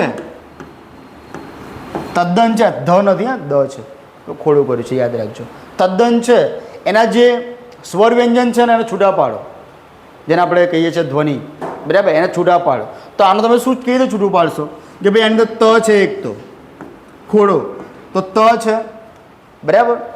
તો આ તો મેં ખાલી એકલું લખ્યું ભાઈ કે આ સિમ્બોલ છે ભાઈ વ્યંજનમાં ત કંઈક આવી રીતે લખાય, પણ શું આ સંપૂર્ણ ત છે? નથી. શું જોડાયેલું છે એમાં? અ છે. તો વત્તા અ. આ દ છે તદ્દન 2 વખત દ જોડાયેલા છે તો શું આવશે? દ વત્તા દ વત્તા અ. આ થઈ ગયું દ. ન તો ન વત્તા અ. આ આખો શબ્દ આવી રીતે તોડી નાખ્યો આપણે. શબ્દ આવી રીતે તોડાય બરાબર. બીજું આપણે જોઈએ કે ભાઈ અહીંયા બીજો એક શબ્દ આપેલો છે મુદ્દો. હવે આને કેવી રીતે તોડશો તમે? પહેલાં શું તમે બોલો, હું લખું એ પ્રમાણે. મ હસો કે દીર્ઘ ઉ છે? ઉ. ચલો દ દ ઓ. બરાબર. આવી રીતે આપણે શબ્દનો તોડવાનો છે કે આ શબ્દ છે કેવી રીતે બન્યો છે, વર્ણ કેવી રીતે બન્યો છે. તો ભાઈ આવી રીતે બન્યો છે ભાઈ. મુદ્દો તમે દો એની વાત કરો છો તો શું છે? આ છે બરાબર છે. તો દ થી દ જ્યારે મિક્સ થાય ને ત્યારે આવો દ બને છે બરાબર છે. આવો નહીં, આવો દ. ઓકે. તો અહીંયા જોઈએ કે ભાઈ મુદ્દો છે, રદ્દી છે, તદ્દન છે. દ થી દ તો આ રીતે દ બને ભાઈ. દ વત્તા ધ બને ને ત્યારે આવો ધ બને. દ વત્તા ધ, જેમ કે શુદ્ધ, યુદ્ધ. અમુક લોકો યુદ્ધ આ રીતે લખતા હોય છે. યુદ્ધ સાહેબ ધ જ છે ને, એક અડધો ધ ને એક બીજો બરાબર, પણ યુદ્ધ આવી રીતે લખાય ભાઈ. વૃદ્ધ. ચલો મને વૃદ્ધનું આ રીતે શબ્દ તોડીને બતાવો. ચલો પેપર ફોડી નાખું છું કે ભવિષ્યની પરીક્ષામાં લેવાશે પ્રશ્નો, એમાં આ હું પૂછીશ. તમારે શબ્દો તોડવાના, સ્વરને વ્યંજન અલગ કરવાના, એ પ્રશ્નો પૂછીશ. એ પણ તમને કહી દઉં છું બરાબર છે. ચલો વૃદ્ધ લખ્યું છે મેં. ચલો આને શબ્દમાં તોડવો છે. તોડો. વ હસ્વ. પછી ર. શું તમે જેવું બોલશો એવું લખીશ, મને નથી આવડતું. ચલો આમાં એટલે ક્યાં ઊની જગ્યાએ રૂ કરી જોઈએ આપણે. આવું કંઈક કહે છે ભાઈ બરાબર. આ ઉપરવાળું બીજા જે લોકો જતા એ કન્ટિન્યુ ચાલુ રાખજો. અહીંયા ધ મૂકું. ધ દ કે ધ? અચ્છા ઓકે. ચલો ખોડો દ. આ ખોડો દ મૂક્યો મેં. ચલો ઓકે. પછી ધ. ખોડો કે પૂરો? Okay okay. અ.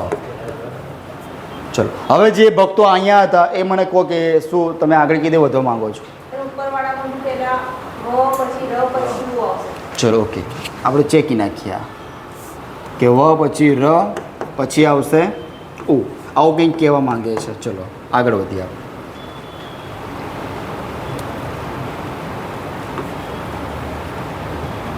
બરાબર. આવું કંઈક કહે છે બરાબર છે.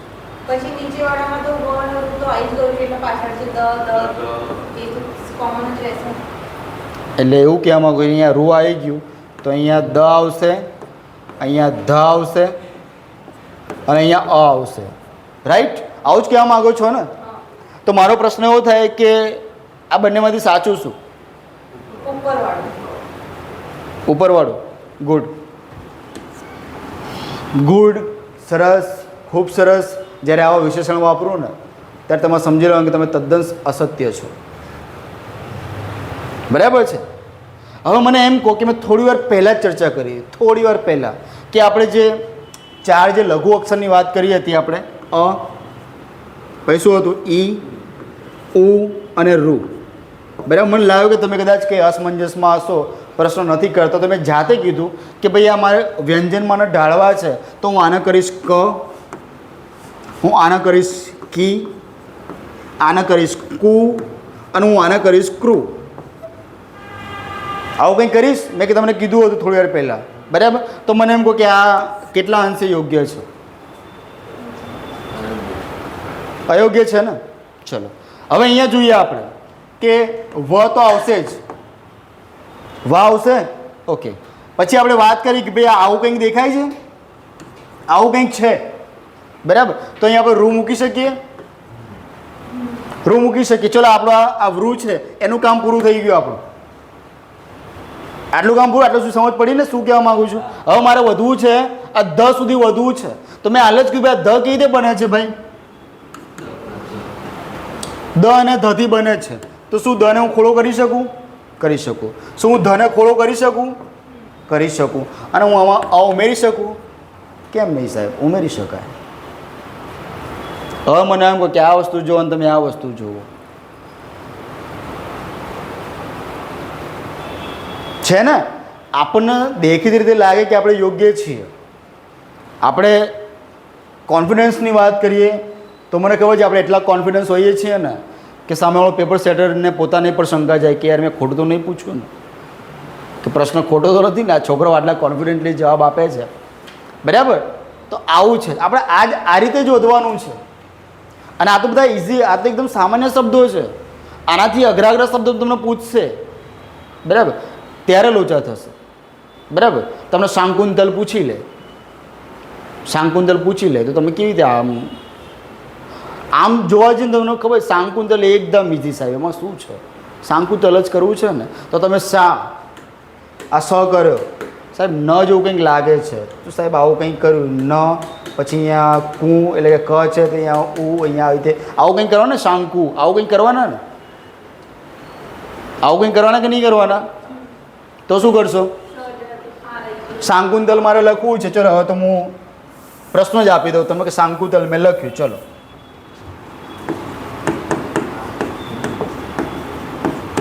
આ એક શબ્દ લખો શાંકુંતલ, બરાબર છે ને. ઓકે, શાંકુંતલ. હવે આનું મને તમે અલગ પાડીને બતાવો.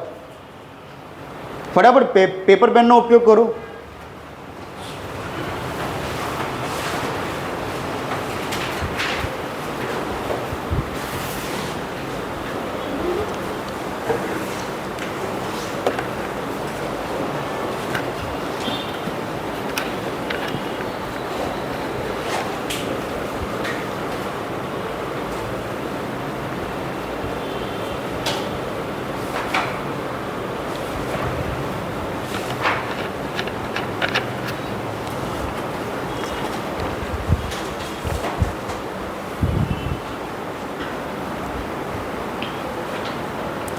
ફટાફટ આપણી પાસે સમય ઘણો ઓછો છે. લખી રાખો, પછી હું અહીંયા સાચું લખીશ. કેટલું સાચું તમે જરા તમે તમારી રીતે ચેક કરજો.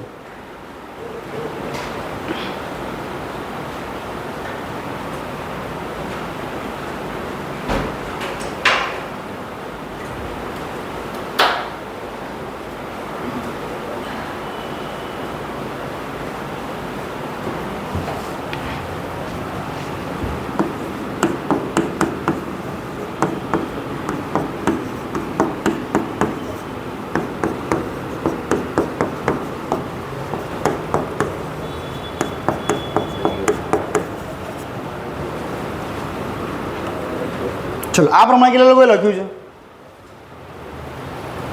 ગુડ. એટલે આ સારાવાળો ગુણ છે ભાઈ, સાચું છે. હા કેવું કે સાહેબ હમણાં તમે કહ્યું ગુડ એટલે કે ખરાબ હશે. પણ તમે આ લખ્યું, આ ઉપર અનુસ્વાર કરી એની જગ્યાએ આપણે ઊભી કરી શકીએ ને કે શા આ પ્લસ થોડો ન પ્લસ ક એવું કરી શકાય? ના કરી શકાય ને. કેમ ના? કેમ કે આપણે હમણાં જોયું કે ભાઈ આની અંદર શું છુપાયેલું છે? આ શા છે એમાં શું છુપાયેલું છે? અનુસરવાનું આ છુપાયેલું છે. તો તમને આ સીધે સીધું આમાંથી બહાર નીકળતું હોય, આ સ્વર જ છે ને. હવે તમે આનું આવું કરવાના, જો આગે આવું થાય જ નહીં. જો કે તો બી હું તમને કહું કે મેં આ અ લખ્યો છે, પછી મેં કીધું ચલો આની અંદર આ જોડાયો છે એટલે કે આ થઈ ગયું, બરાબર. અનુસ્વાર છે તો એની પર તો આવું નહીં કરવાનું.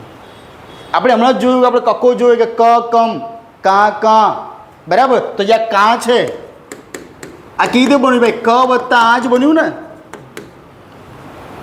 આવી રીતે જ બન્યું છે ને. તો આ વસ્તુ છે, આમાંથી આ નીકળી ગયું. આ બચ્યું શું?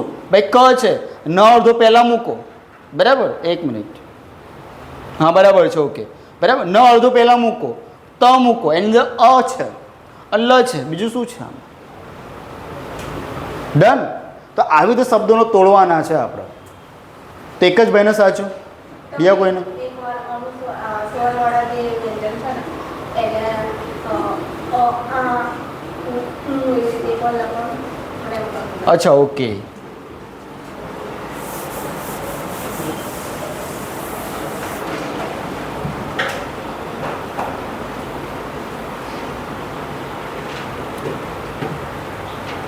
ચલો, હવે આ વસ્તુ છે અ, અમ, આ,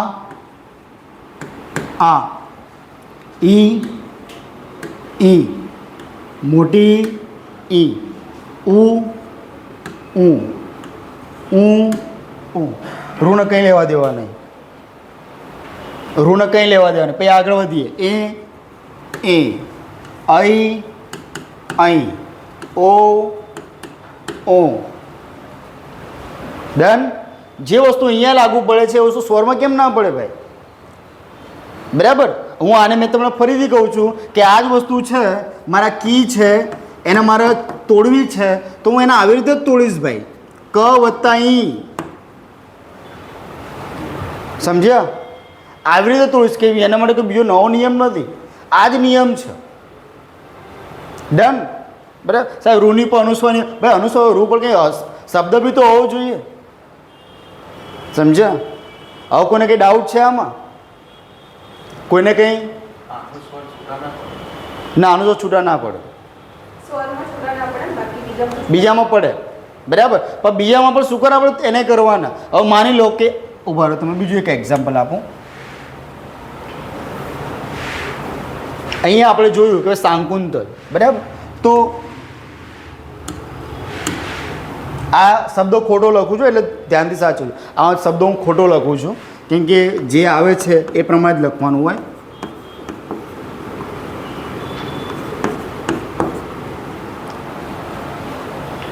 આવું કંઈક છે, આને બી શાંકુંતલ જ કહેવાય ને, બરાબર. કહેવાય કે ના કહેવાય? શાંકુંતલ આવું કંઈક કહેવાય, શાંકુંતલ. તો પહેલાં તો આ શબ્દ ખોટો છે, બરાબર. આ શબ્દને તમે હવે તોડો.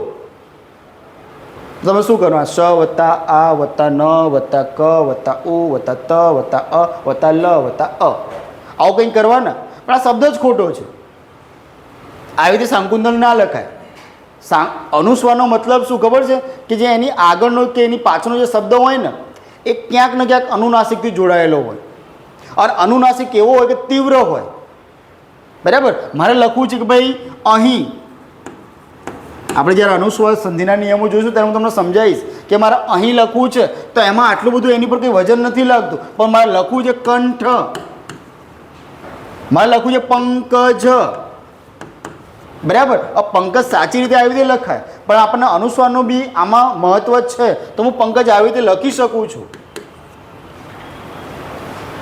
પંકજ, બરાબર. આવું ખોટું છે, લખી શકું છું પણ, બરાબર. કેમ કે અનુસ્વારનું કંઈક અર્થ થાય છે, બરાબર છે. અને જ્યારે તીવ્ર અનુસ્વાર થતું હોય ને તો એની આગળનો જે બી કંઈ અક્ષરો આ તો ચલો અહીંયા આગળ કંઈ લેવા દેવા નથી, પણ એ હંમેશા લઘુ જ હોય, એ નાનો જ હોય. સમજ પડી? મારે વાત કરવી છે, શિસ્તની વાત કરવી છે, તો હું શિસ્ત આવી રીતે લખી શકતો હતો ને. મને કોણ ના પાડવાનું હતું? સાહેબ શિસ્ત કેમ આવી રીતે લખ્યું તમે? હું આવી રીતે લખી શકતો હતો. પણ નિયમ એવું કહે છે કે જોડાક્ષર પૂર્વનો જે અક્ષર હોય ને એ હંમેશા લઘુ હોય, નાનો હોય, હસવો હોય, બરાબર. એવા ઘણા નિયમો છે જે આપણે રમતા રમતા ભણવાનું છે. કોઈ આપણે લોડ નથી લેવાનો, બધું આપણે સારામથી મસ્ત રીતે ભણવાનું છે. પણ આ બધા જે નાના નાના જે શબ્દો જેમ કે આ બધા છે ને એ તમને ક્યાંક ને ક્યાંક ખૂણે હેરાન કરશે. એટલે હું અલગથી કોષ્ટક લઈને આવ્યો કે તમારે કયો જે જોડાક્ષર છે એમાં શું છુપાયેલું છે એ આપણે બહાર લાવવાનું છે, બરાબર. તો આપણે જોયું હતું વૃદ્ધથી અટક્યા હતા અને તમે અલગ અલગ સારા એવા જવાબ આપ્યા હતા, બરાબર. પ્રયત્ન કર્યો હતો. ચલો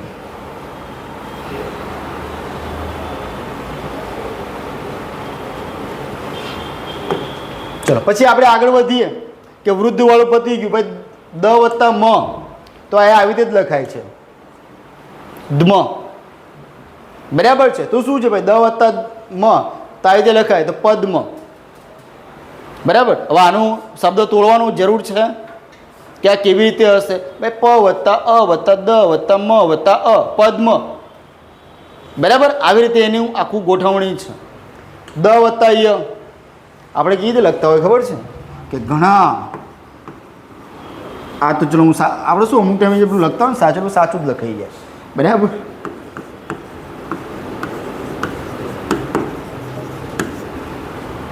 ઘણા વિદ્યાર્થી આવ્યા છે. બરાબર.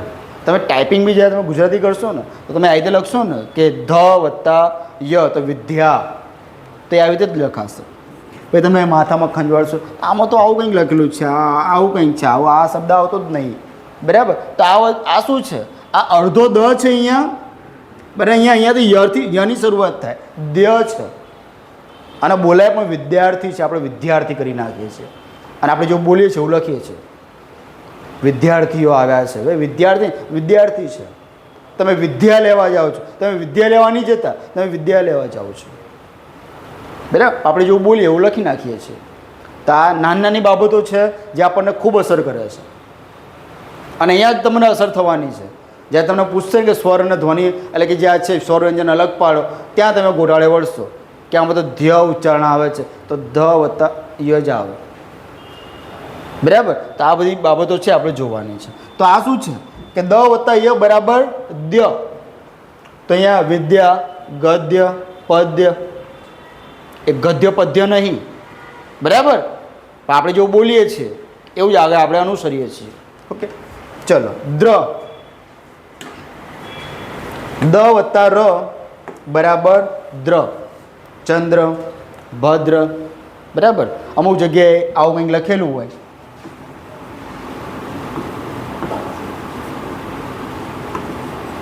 ચંદ્ર આવું કંઈક ક્યાંક દેખાય.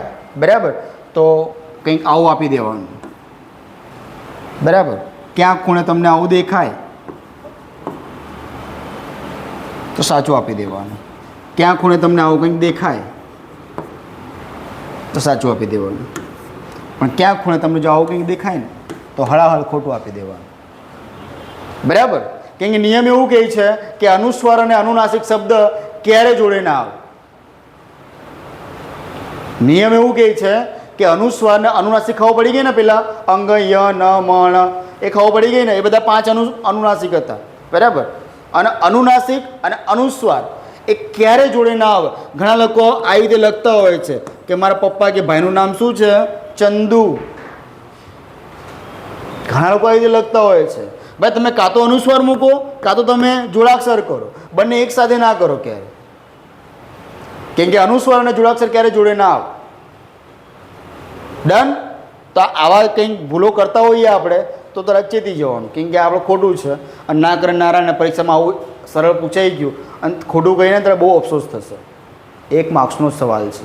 બરાબર. ચલો. સમજ પડે છે ને ભક્તો કે ઉપરથી નહીં જતું ને? પાક્કું ને? ના પડે તો કહેતા રહેજો. બરાબર. પ્રશ્નોત્તરી થશે તો આપણે વાંધો નથી, કંઈક નવું શીખવા મળશે. ચલો. ચંદ્ર. હવે આ છે હાલ જ વાત કરી. ધ્રુવ,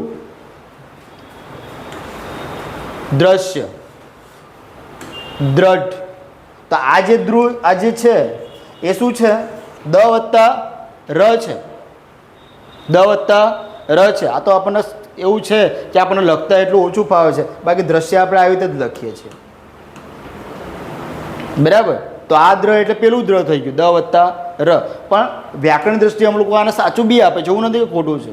પણ અલગ અલગ ફોન્ટમાં એના અલગ અલગ એના એ સિમ્બોલ આવતા હોય છે. પણ આ દ્રશ્ય છે એ સાચું છે. આપણે આવું લખીએ, આવું જ કંઈક છે ને, પેલું છે વસ્તુ આવું જ કંઈક છે ને, પણ આવું આપણે લખીએ છીએ ખરા?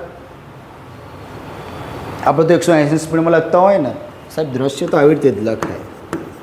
આ દ્રશ્ય સાચું આપણા માટે.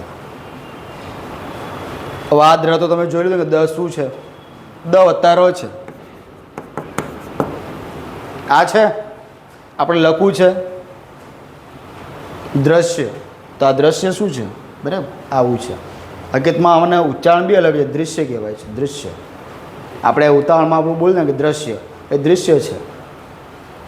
આપણે કહેવાય ને કે બહુ વધારે બધું શુદ્ધ બોલવા જઈએ ને તો આખા ગામની આપણને પડી હોય, પેલો શું કહેશે મારા વિશે, નવો શીખીને આવ્યો છે તો હે હોશિયારી મારે છે, વોટ એવર કંઈ બી એવા શબ્દો આપણને સાંભળવા મળતા હોઈએ છીએ જેના કારણે આપણે જે હકીકતમાં જે વસ્તુ બોલવું છે નથી બોલી શકતા. બરાબર છે. આપણે મનમાં જ વિચાર કહેવાય ને કે એનો જન્મ કરીએ છીએ અને એના મનમાં જ મારી નાખીએ છીએ, બહાર એને આવવા જ નથી દેતા. બરાબર છે. તો આ વસ્તુ યાદ આવે, દૃશ્ય છે, દ્રશ્ય નથી. બરાબર છે. અહીંયા જોઈએ ધ વત્તા આ દ વાળી લાઈન પૂરી, દ વાળી લાઈન પૂરી. હવે ધ વાળી જોઈએ કે ધ વત્તા ધ, તો ધ યોદ્ધા. આપણે હજુ બી યોદ્ધા આવી રીતે જ લખીએ છીએ, ને આપણે યોદ્ધા, યોદ્ધા. અધર, બરાબર, અધર. તો આ જે શું છે, બે ધનું મિશ્રણ છે. ધ વત્તા ય તો ધ્ય, જો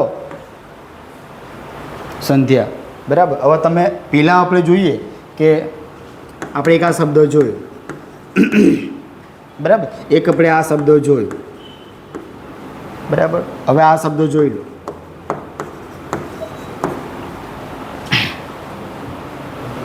કંઈ ફરક છે ઉચ્ચારણમાં કે એમાં ક્યાંય તમને ફરક લાગે છે?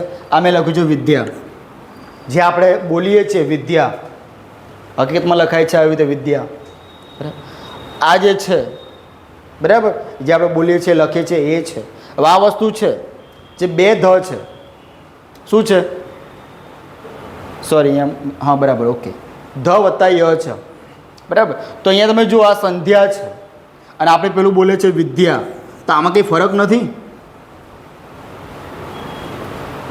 લખવામાં, સરખું લાગે છે. બરાબર. પણ વિદ્યા શબ્દ આવી રીતે લખાય છે, દ વત્તા ય છે અને આપણે આવું લખીએ છીએ. બરાબર, આવું લખીએ છીએ એટલા માટે આપણે લોચા થાય છે. કેમ કે આપણે જો બોલીએ છીએ એવું લખીએ છીએ અને એ વ્યાકરણની દ્રષ્ટિએ તદ્દન અયોગ્ય છે. બરાબર, જેવું બોલીએ છીએ એવું લખીએ છીએ, તો એ વસ્તુ તમારે ધ્યાન રાખવાનું છે. ચલો પછી જોઈએ આપણે ધ વત્તા ર, તો ધ્ર. તેનાથી બનતા શબ્દ ધ્રુવ, ધ્રુજારી. બરાબર. તો એ ધ્રુવ હવે ખબર પડી ગઈ ને, ધ વત્તા ર છે, ધ વત્તા ર વત્તા ઉ વત્તા જ વત્તા આ ર વત્તા ઈ. બરાબર. એમાં પણ ઈ કઈ મોટી દીર્ઘઈ આવશે. ધ વત્તા વ ધ્વ, ધ્વનિ, ધ્વનિ, ધ્વજ. બરાબર છે. આ ધ્વજનો સમાનાર્થની વાત કરીએ તો કેતન, કેતન, પતાકા. બરાબર છે. શું કહેવાય? પતાકા, પતાકા. આ ધજાના બધા સમાનાર્થી છે. બરાબર છે. પણ કોઈ કેતન નામનો વ્યક્તિ હોય તો ધજા કહીને ચીડાવવાનો નહીં, એ ધજા આપણે સુધી મર્યાદિત રાખવાનું કે ભાઈ એનો સમાનાર્થી છે, ને તો એ જ ધજા લઈને તમારી પાછળ પડશે. બરાબર. એટલે આપણે ખાલી આપણા પૂરતું મર્યાદિત રાખવાનું કે આપણે આવું કંઈક જાણીએ છીએ કે ભાઈ કેતન એટલે ધજા થાય. બરાબર છે.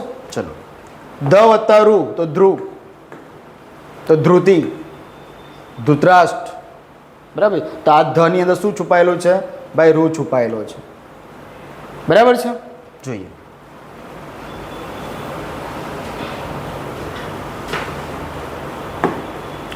શ વત્તા ર, આપણે હમણાં જોયું શ્રવ, શ્રવણ, શ્રાવ્ય. શ વત્તા વ સ્વ, શ્વાન, શ્વાસ.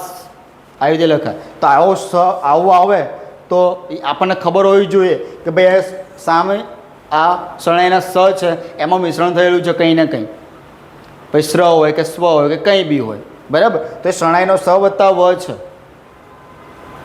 બરાબર.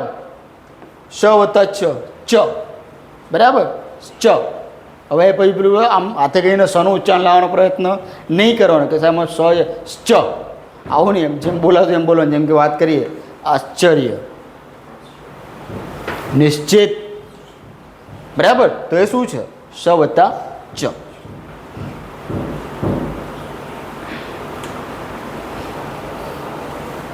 ચલો હ વત્તા મ, હવે આનું સ્વતંત્ર ઉચ્ચારણ શક્ય નથી, બરાબર. હ વત્તા મ કરો મ, કંઈ ખબર જ નહીં પડે શું બોલ્યા, બરાબર. પણ એનો આ શબ્દ તમે જો બ્રાહ્મણ, બ્રાહ્મણ, હ વત્તા ન, નહીં થયું છે તો શબ્દમાં એનો પ્રયોગ જ પડશે ન. હવે હ તો કે ખબર નહીં ક્યાં દેખાશે જ નહીં તમને, ઉચ્ચારાશે જ નહીં. પણ તમે અહીંયા જો મધ્યાહન, તો મધ્યાહન આવી રીતે લખાય, બરાબર. આપણે તો આમ જ આ જો કે આપણે એવું કે ફોલ્ટ નથી, આપણે આ રીતે જ લખી નાખીએ, આ રીતે જ લખીએ આપણે, કેમ કે હ દેખાય ન દેખાય. પણ આ વસ્તુ અહીંયા જ પોસિબલ છે, બરાબર. ક્યાં? ટાઈપિંગમાં જ પોસિબલ છે, ટાઈપિંગમાં જ ચોખ્ખું આવે. બાકી એકમાં જો આપણે આવું લખવા જઈએ ને તો ગોટાળે વળી જવાય, બરાબર છે. પણ આપણને એ ખબર હોવી જોઈએ કે આ મધ્યાહનની અંદર જે આ હન એ કેવી રીતે બન્યું છે, એ કોનું મિશ્રણ છે, એ આપણને ખબર હોવી જોઈએ. તો મધ્યાહન, હ વત્તા ય, હિય, તો બાહ્ય આવી રીતે લખાય, બાહ્ય. હ વત્તા વ, હવ, જીવા, જીવા એટલે જીભ, બરાબર. જીવા એટલે જીભ. હ વત્તા રૂ, શું છે? આપણે શું કહીએ? હૃદય, હૃદય, હે ને? એને હૃદયમાં અટેક આવ્યો છે, હૃદયમાં છે. ભલે આપણે હ આવી જાય પણ એને કહેવાય હૃદય. હ સાયલેન્ટ છે, એને કંઈ આખો હૃદય એવું નહીં બોલવાનું, હૃદય. પણ એવું બી ના તો કે ખાલી હૃદય જંપડાય, બરાબર. હૃદય કહીએ આપણે, આ તો આખું આ રબડી બનાવી દીધી, હૃદય, બરાબર. સર્ચ કરજો હૃદય, કશું નહીં મળે તમને. કદાચ એનો સમાનાર્થી કે બીજો હશે તો વસ્તુ અલગ છે, બાકી તમે સ્વતંત્ર અર્થ એનો કોઈ નહીં મળે, હૃદય, બરાબર છે. તો આ વસ્તુ છે. તો આ જોડાક્ષર મેં તમને એટલા માટે કરાયા કે તમને ખબર હોવી જોઈએ કે શબ્દકોશનો ક્રમ જ્યારે પૂછાય ને તો કયો શબ્દ કેવી રીતે બન્યો છે, એ જાણવા માટે તમને અમે વસ્તુ કરાયું છે, બરાબર. હવે તમારી પરીક્ષા ચાલુ, બરાબર. ફટાફટ ચલો શરૂઆત કરી દઈએ આપણે. નીચે જવાબ છે એટલે હું આખી સ્લાઇડ નહીં બતાવું. ચલો ફટાફટ આનો જવાબ લખો કે ગાય, ક્ષય, કંચન, કિનારો, કુશક, ક્વિન્ટલ, કોંકણ આ શબ્દ આપેલા છે અને શબ્દકોશના ક્રમ પ્રમાણે ગોઠવો. યોર ટાઈમ સ્ટાર્ટ નાઉ.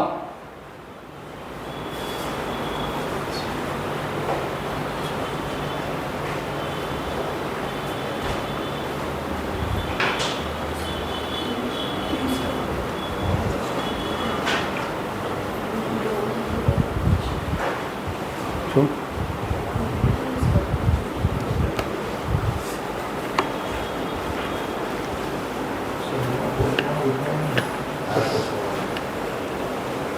સંધિ છૂટી નહીં ને, કોષ પ્રમાણે ગોઠવવાનું ને, ક ખબર રીતના ક છે પહેલાં આવે.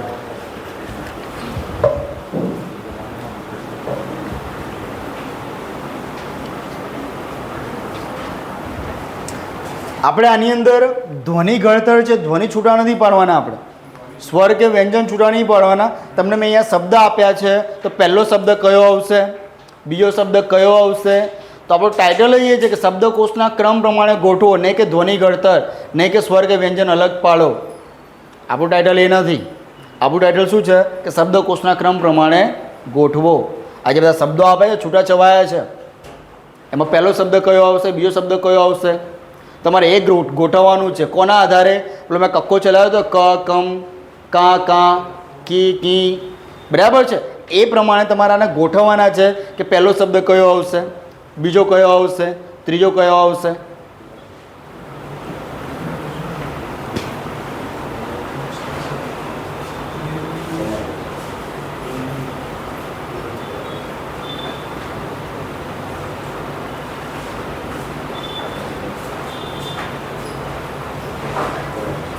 આ પ્રશ્ન લખાઈ ગયો ને?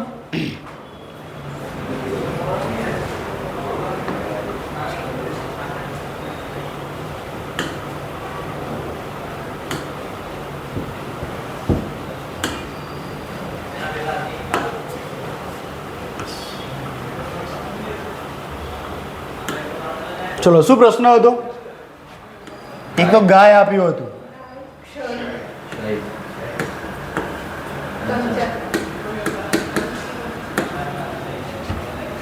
પછી કયો શબ્દ હતો? કિનારો.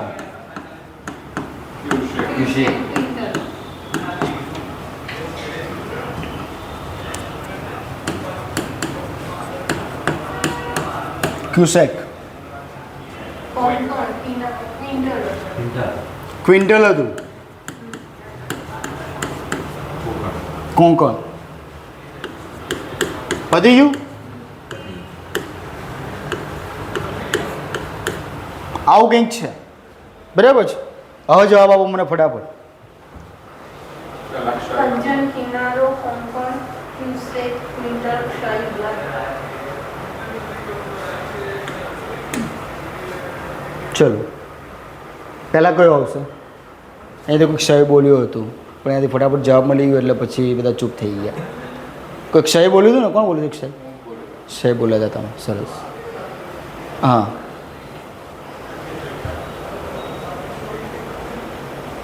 ચલો પહેલો શબ્દ હું કયો મૂકું? ચલો ફટાફટ.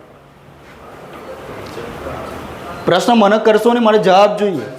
સાહેબ કંચન નહીં, મારે હું જવાબની અપેક્ષા રાખું છું. મારે પ્રશ્નની સામે પ્રશ્ન નથી જોઈતો. તમને ના સમજ પડે તો વાંધો નહીં, ફરીથી જ જોઈશું એ. તો ચલો પહેલાં કંચન રાખીએ આપણે. કંચન પછી કંચન રાખ્યું. હવે એક શબ્દ ગયો. ચલો કિનારો. ચલો પછી કોંકણ. ક્યાં છે? અરે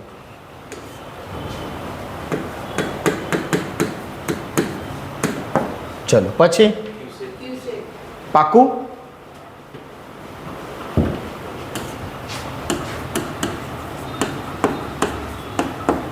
ચલો ક્વિન્ટલ. ક્વિન્ટલ પછી પાકું ને? સાચું સાચું કહેજો, ખોટું ખોટું ના કહેતા, મને ખબર નથી આમાં. ક્ષય. ગાય. ચલો આવું જ કર્યું. એવા કેટલા છે? આવું સાહેબ ડિટ્ટો, કોઈ જ ફરક નહીં. બરાબર, આવું કર્યું છે. તો 2 જણા છે, બાકી બધા ક્યાં અટવાઈ ગયા? 3 જણા, 4 જણા. ક્યાં તકલીફ પડી?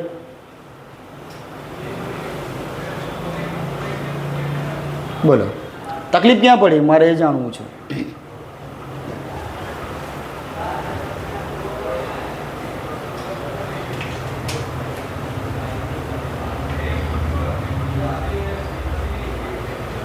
સાહેબ આમાં ખબર ના પડી. એવું આમ હોય ને કે સ્પેસિફાય આમ કે સાહેબ આ શબ્દમાં આવ્યા ને કે એટલે અમે ખબર નહીં કે મસ્ત કે દેગાવાનું જતા હતા અને અચાનક ખબર નહીં ક્યાં વળી ગયા. તો સીધું આ તો કે બીજું જ કંઈક પ્લેસ આવી ગયું, ગાંધીનગર આવી ગયું. દેગામ જવું હતું ને.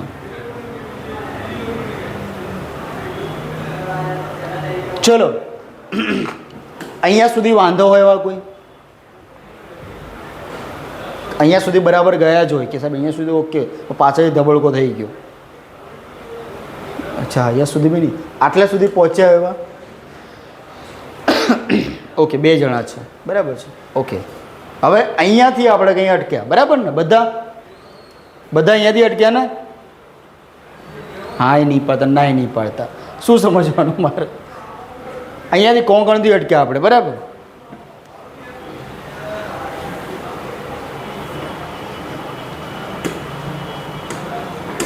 ઓકે, ચલો કોંકણથી આપણે અટકે એવું માની લઉં છું. બધાને અહીંયાથી તકલીફ પડી છે એવું માની લઈએ છીએ.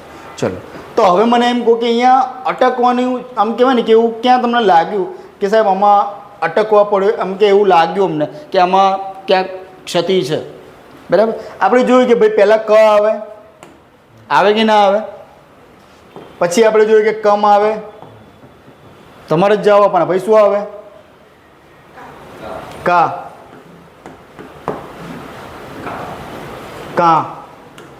જો આમાં એક વસ્તુ ધ્યાન રાખવાનું, દરેક વસ્તુનો એક સ્પેસિફાઈ એક શબ્દ છે, બરાબર? તો આના અનુસ્વારવાળું કાં કહેવાય. આપણે અમુક ટાઈમ બોલવામાં તકલીફ પડે તો આપણે એમ કાં, નાકમાંથી અનુનાસિક છે આ શબ્દ, બરાબર? તો કાં, તો આ અનુસ્વારવાળું કા, બરાબર? કેમ કે અમુક ટાઈમે શું કા થઈ જાય.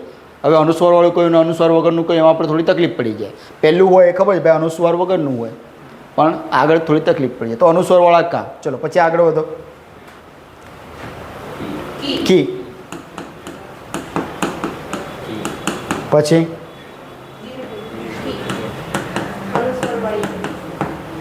પછી સરસ. ચલો પછી બોલો. હા, હું લખીશ બધું, તમે જે કહેશો બધું લખીશ.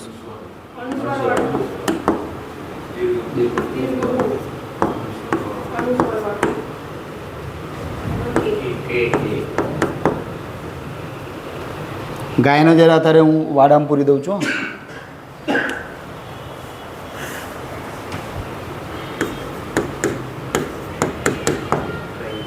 કઈ પૈસો આવશે? ચલો કો કહું.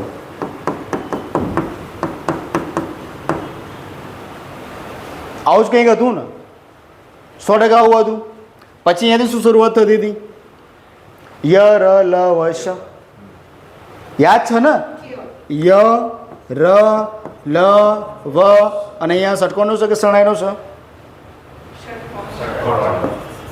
ચલો અહીંયા જોઈએ તો ક્ય, ક્ર, ક્લ, ક્વ, સોરી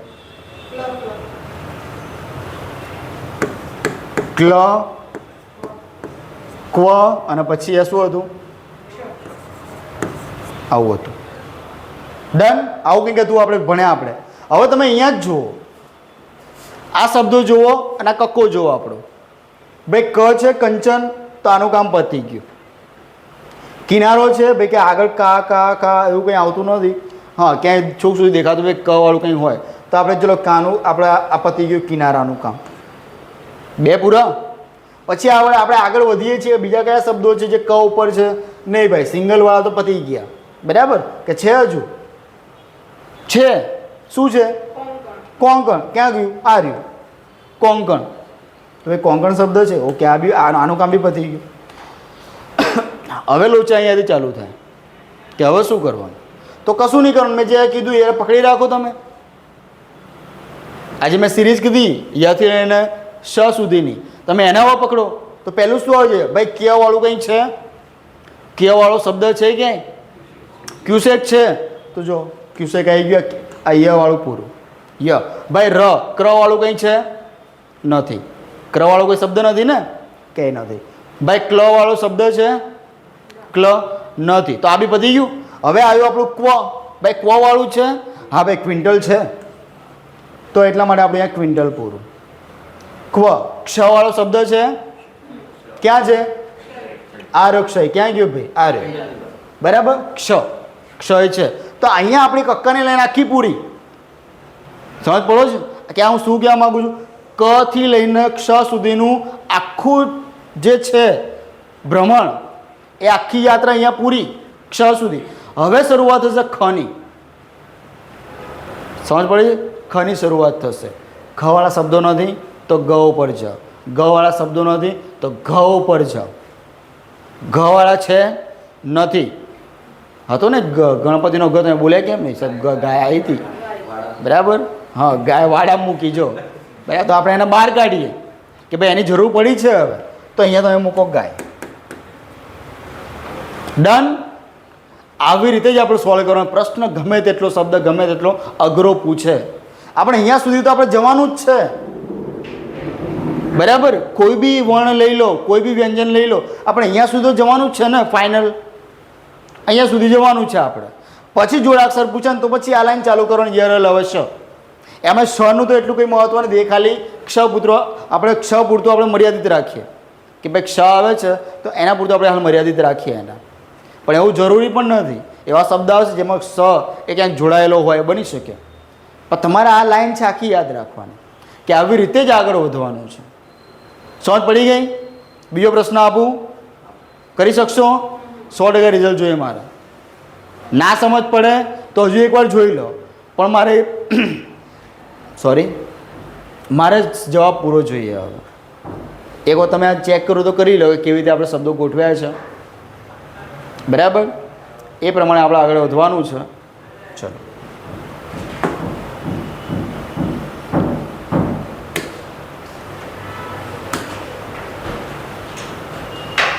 બરાબર. જવાબ મેં જે પીપીટીમાં સેટ કર્યો જ છે, તમને જ્યારે આપીશું તો તમને શું આઈડિયા આવી જાય કેમનું છે. ચલો,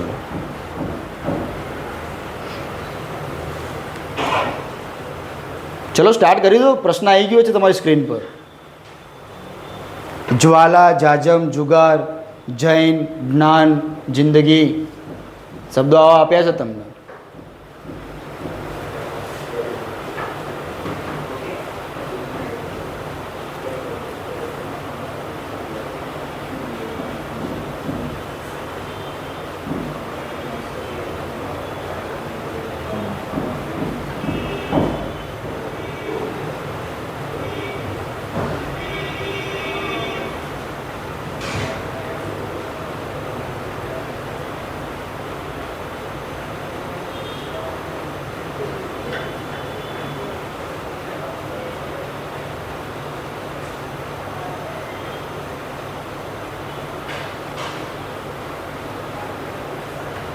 થઈ જાય એટલે કોઈ આપણે સીધા જવાબ તરફ આગળ વધીએ.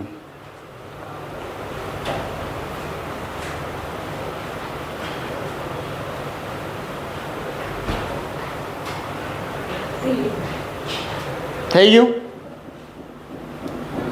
ડન?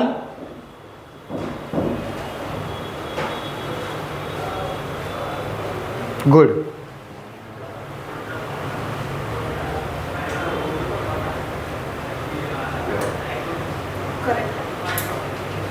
આવડી ગયું. પછી બીજું શું જોઈએ આપણે? બધાને આવી ગયું?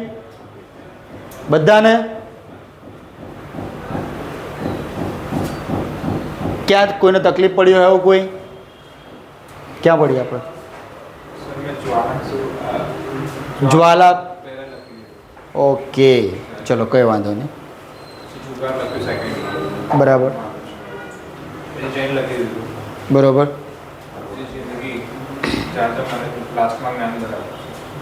ઓકે, ચલો કંઈ વાંધો નહીં.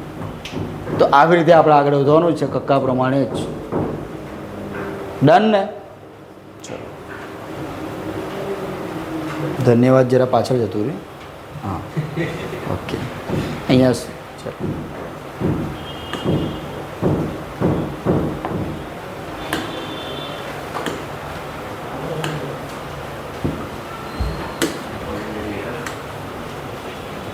તો આજે આપણો ટોપિક જે અધૂરો હતો એ આપણે પૂરો કર્યો. બરાબર છે. એક ઓળખને એક નામ છે. બરાબર. અને આ વસ્તુ જરૂર કેમ પડે છે કે એક પદાર્થ, એક વસ્તુ કે એક પ્રાણીથી બીજા પ્રાણી, એક માણસથી બીજા માણસને ઓળખવા માટે એક અલગથી એક ચોક્કસ એક શબ્દ આપેલા છે, જેને આપણે કહીએ છીએ નામ, અથવા તો આપણે કહીએ છીએ નાઉન, અથવા તો આપણે કહીએ છીએ સંજ્ઞા. બરાબર. જોઈએ એમાં કે ભાઈ નામ અથવા સંજ્ઞા એટલે શું? કે ભાઈ વ્યક્તિ, વસ્તુ, ગુણ, ભાવ કે ક્રિયાનો નિર્દેશ કરતો અથવા તો વાક્યમાં કર્તા કે કર્મની જગ્યાએ આવી શકતો હોય તેને કહેવાય નામ. એને શું કહેવાય? નામ અથવા તો સંજ્ઞા. બરાબર. નામ કહેવાય તો સંજ્ઞા કહેવાય. નામ એ જ સંજ્ઞા, સંજ્ઞા એ જ નામ. બરાબર. એટલે બહુ કન્ફ્યુઝન નહીં ક્રિએટ કરવાનું. તમને એમ પૂછ્યું કે નીચેમાંથી જે શબ્દ આપેલો છે એ કઈ સંજ્ઞા સૂચવે છે, તો તમારે એમ નહીં કે સાહેબે આવું તમને ભણાવ્યું જ નથી. ત્યારે આવું ના થવું જોઈએ. ભાઈ નામ એ જ સંજ્ઞા, સંજ્ઞા એ જ નામ, બંને એકબીજાના સમાનાર્થી છે. બરાબર છે.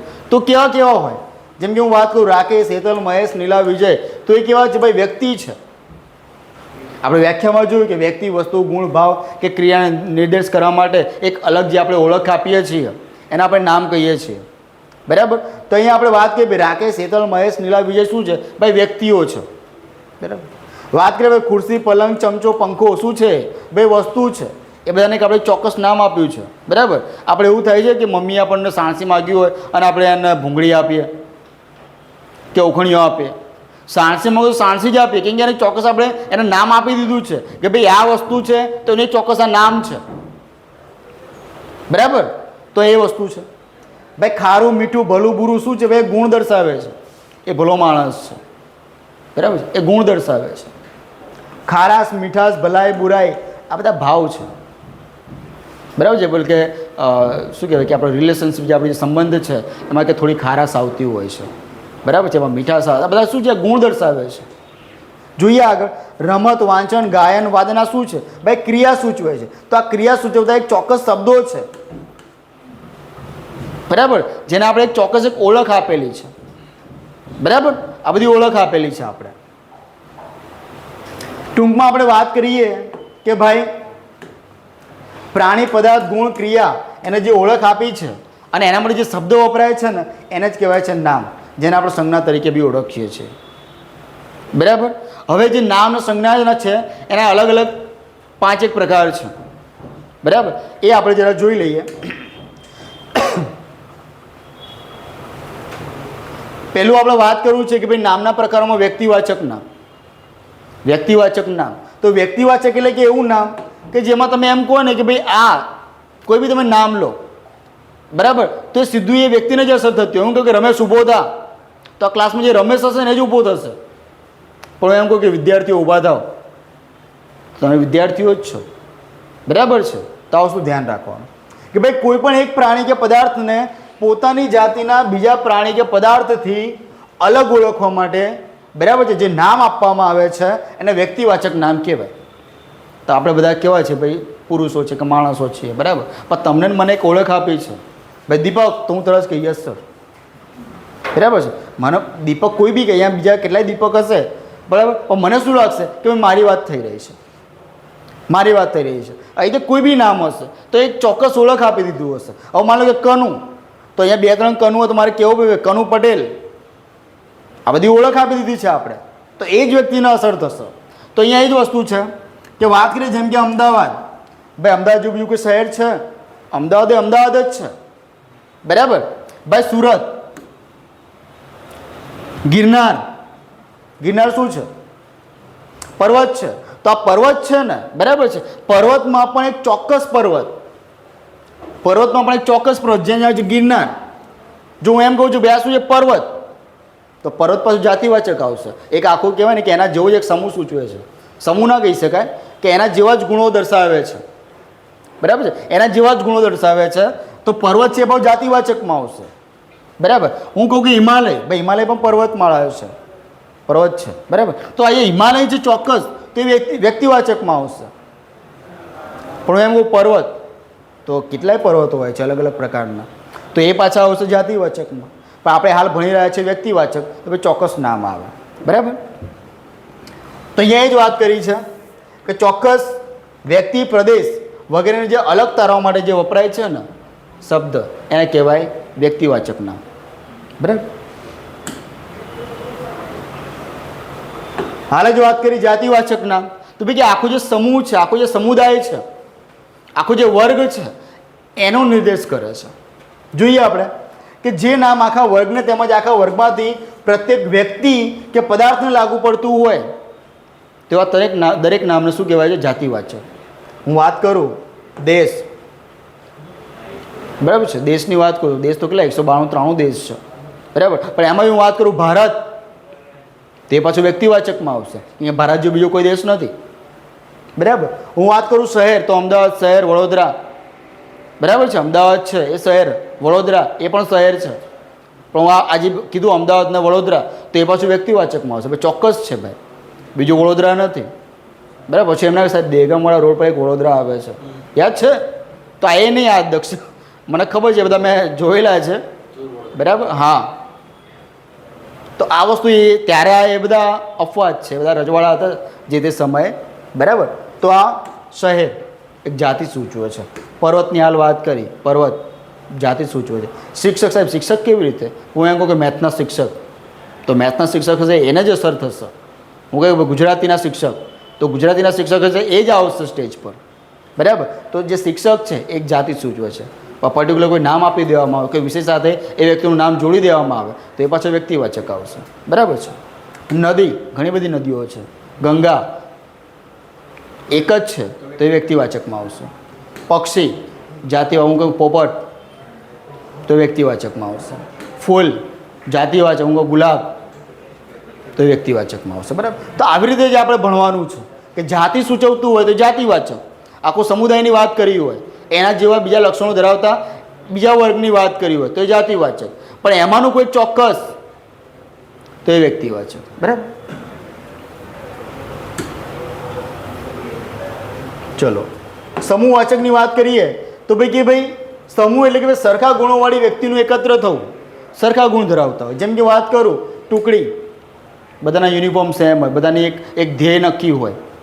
સમિતિ, સમિતિ એક વ્યક્તિની ના હોય, ઓછામાં ઓછા 2, વધુમાં વધુ ખબર નહીં કે જેટલા હોય એટલા, બરાબર છે. તો સમિતિ. ફોજ, બરાબર છે, એક જ કામ સાથે સંકળાયેલા વ્યક્તિઓ, બરાબર છે, ફોજ. કાફલો. ધણ, ધણ શું છે? ધણ શું છે ભાઈ? ગાયોનું ટોળું, બરાબર. ગાયો ભેગી થઈ હોય એક જગ્યાએ તો એને ધણ કહેવાય, બરાબર. લૂમ, ભાઈ દ્રાક્ષની લૂમ હોય, બરાબર છે, દ્રાક્ષની લૂમ હોય તો આ બી એક સમૂહવાચક છે. ભાઈ વણઝાર, તો વણઝાર એટલે શું? વણઝાર એટલે શું? પેલા વણઝારા જાતિ ભેગી થાય એટલા માટે વણઝાર નહીં. વણઝાર એટલે ભાઈ કીડીઓનું ટોળું, યાદ રાખજો. કીડીઓના ટોળા માટે એક શબ્દ વપરાય છે વણઝાર. મેદની, આ પણ એક ટોળા માટે વપરાતો શબ્દ છે. જન મેદની નહીં કે ઉમટી પડી, તો મેદની. તો આ બી એક સમૂહવાચક છે, એક સમૂહનો ઉલ્લેખ કરે છે, બરાબર છે, માટે આ સમૂહવાચક છે. વ્યક્તિવાચક ખબર પડી ગઈ, જાતિવાચક ખબર પડી ગઈ, સમૂહવાચક ખબર પડી ગઈ. પણ આપણે એટલી યાદ રાખવાની ભાઈ કયો શબ્દનો અર્થ શું થાય એ આપણે જાતે નક્કી કરવું પડશે. તમને એમ કીધું વણઝાર, પણ તમને વણઝાર એટલે શું એ જ ખબર ના હોય તો તમે શું કરો? તમને ધણ, ધણ શબ્દ કોના માટે વપરાય એ જ ખબર ના હોય તમે શું કરો? કંઈ ના કરી શકો, ખોટું કહીને આવતા રહો કે ભાઈ ધણ પૂછે મેં વ્યક્તિવાચકમાં કરી ના, કંઈક ધણની વાત કરી હતી કંઈ, બરાબર. તો એવું નહીં કરવાનું. ધણ એટલે ગાયોનું જે સમૂહ, ગાયો ભેગી થઈ હોય ને એના માટે શબ્દ વપરાય ધણ. કીડીઓનું જે ટોળું, જે કીડીઓ ઉભરાતી હોય ને તો એને કહેવાય વણઝાર, બરાબર છે. ફૂલોનો ગુચ્છો હોય ને, નાની નાની કડીઓથી આખું ફૂલો આમ ભરેલું હોય, બરાબર, તો એને કહેવાય મંજરી. તો આ મંજરી શબ્દ છે એ પણ એક સમૂહવાચક છે, બરાબર. ચલો દ્રવ્યવાચકની વાત કરીએ તો જે વસ્તુ જથ્થામાં દ્રવ્ય સ્વરૂપે રહેલી હોય, જેની ગણતરી ના થઈ શકે પણ એને માપી કે તોલી શકાય. હું દુકાને જઈને એમ કહું કે મને એક દૂધ આપો, તો એક લાફો આપે મને.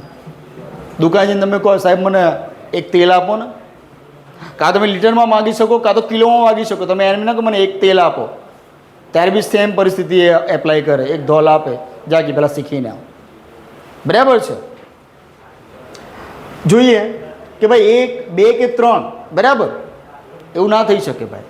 જેનું ફક્ત વજન અથવા તો માપી શકાતી હોય એવા શબ્દો તમને આપેલા હોય ને તો એ આવશે દ્રવ્યવાચકમાં.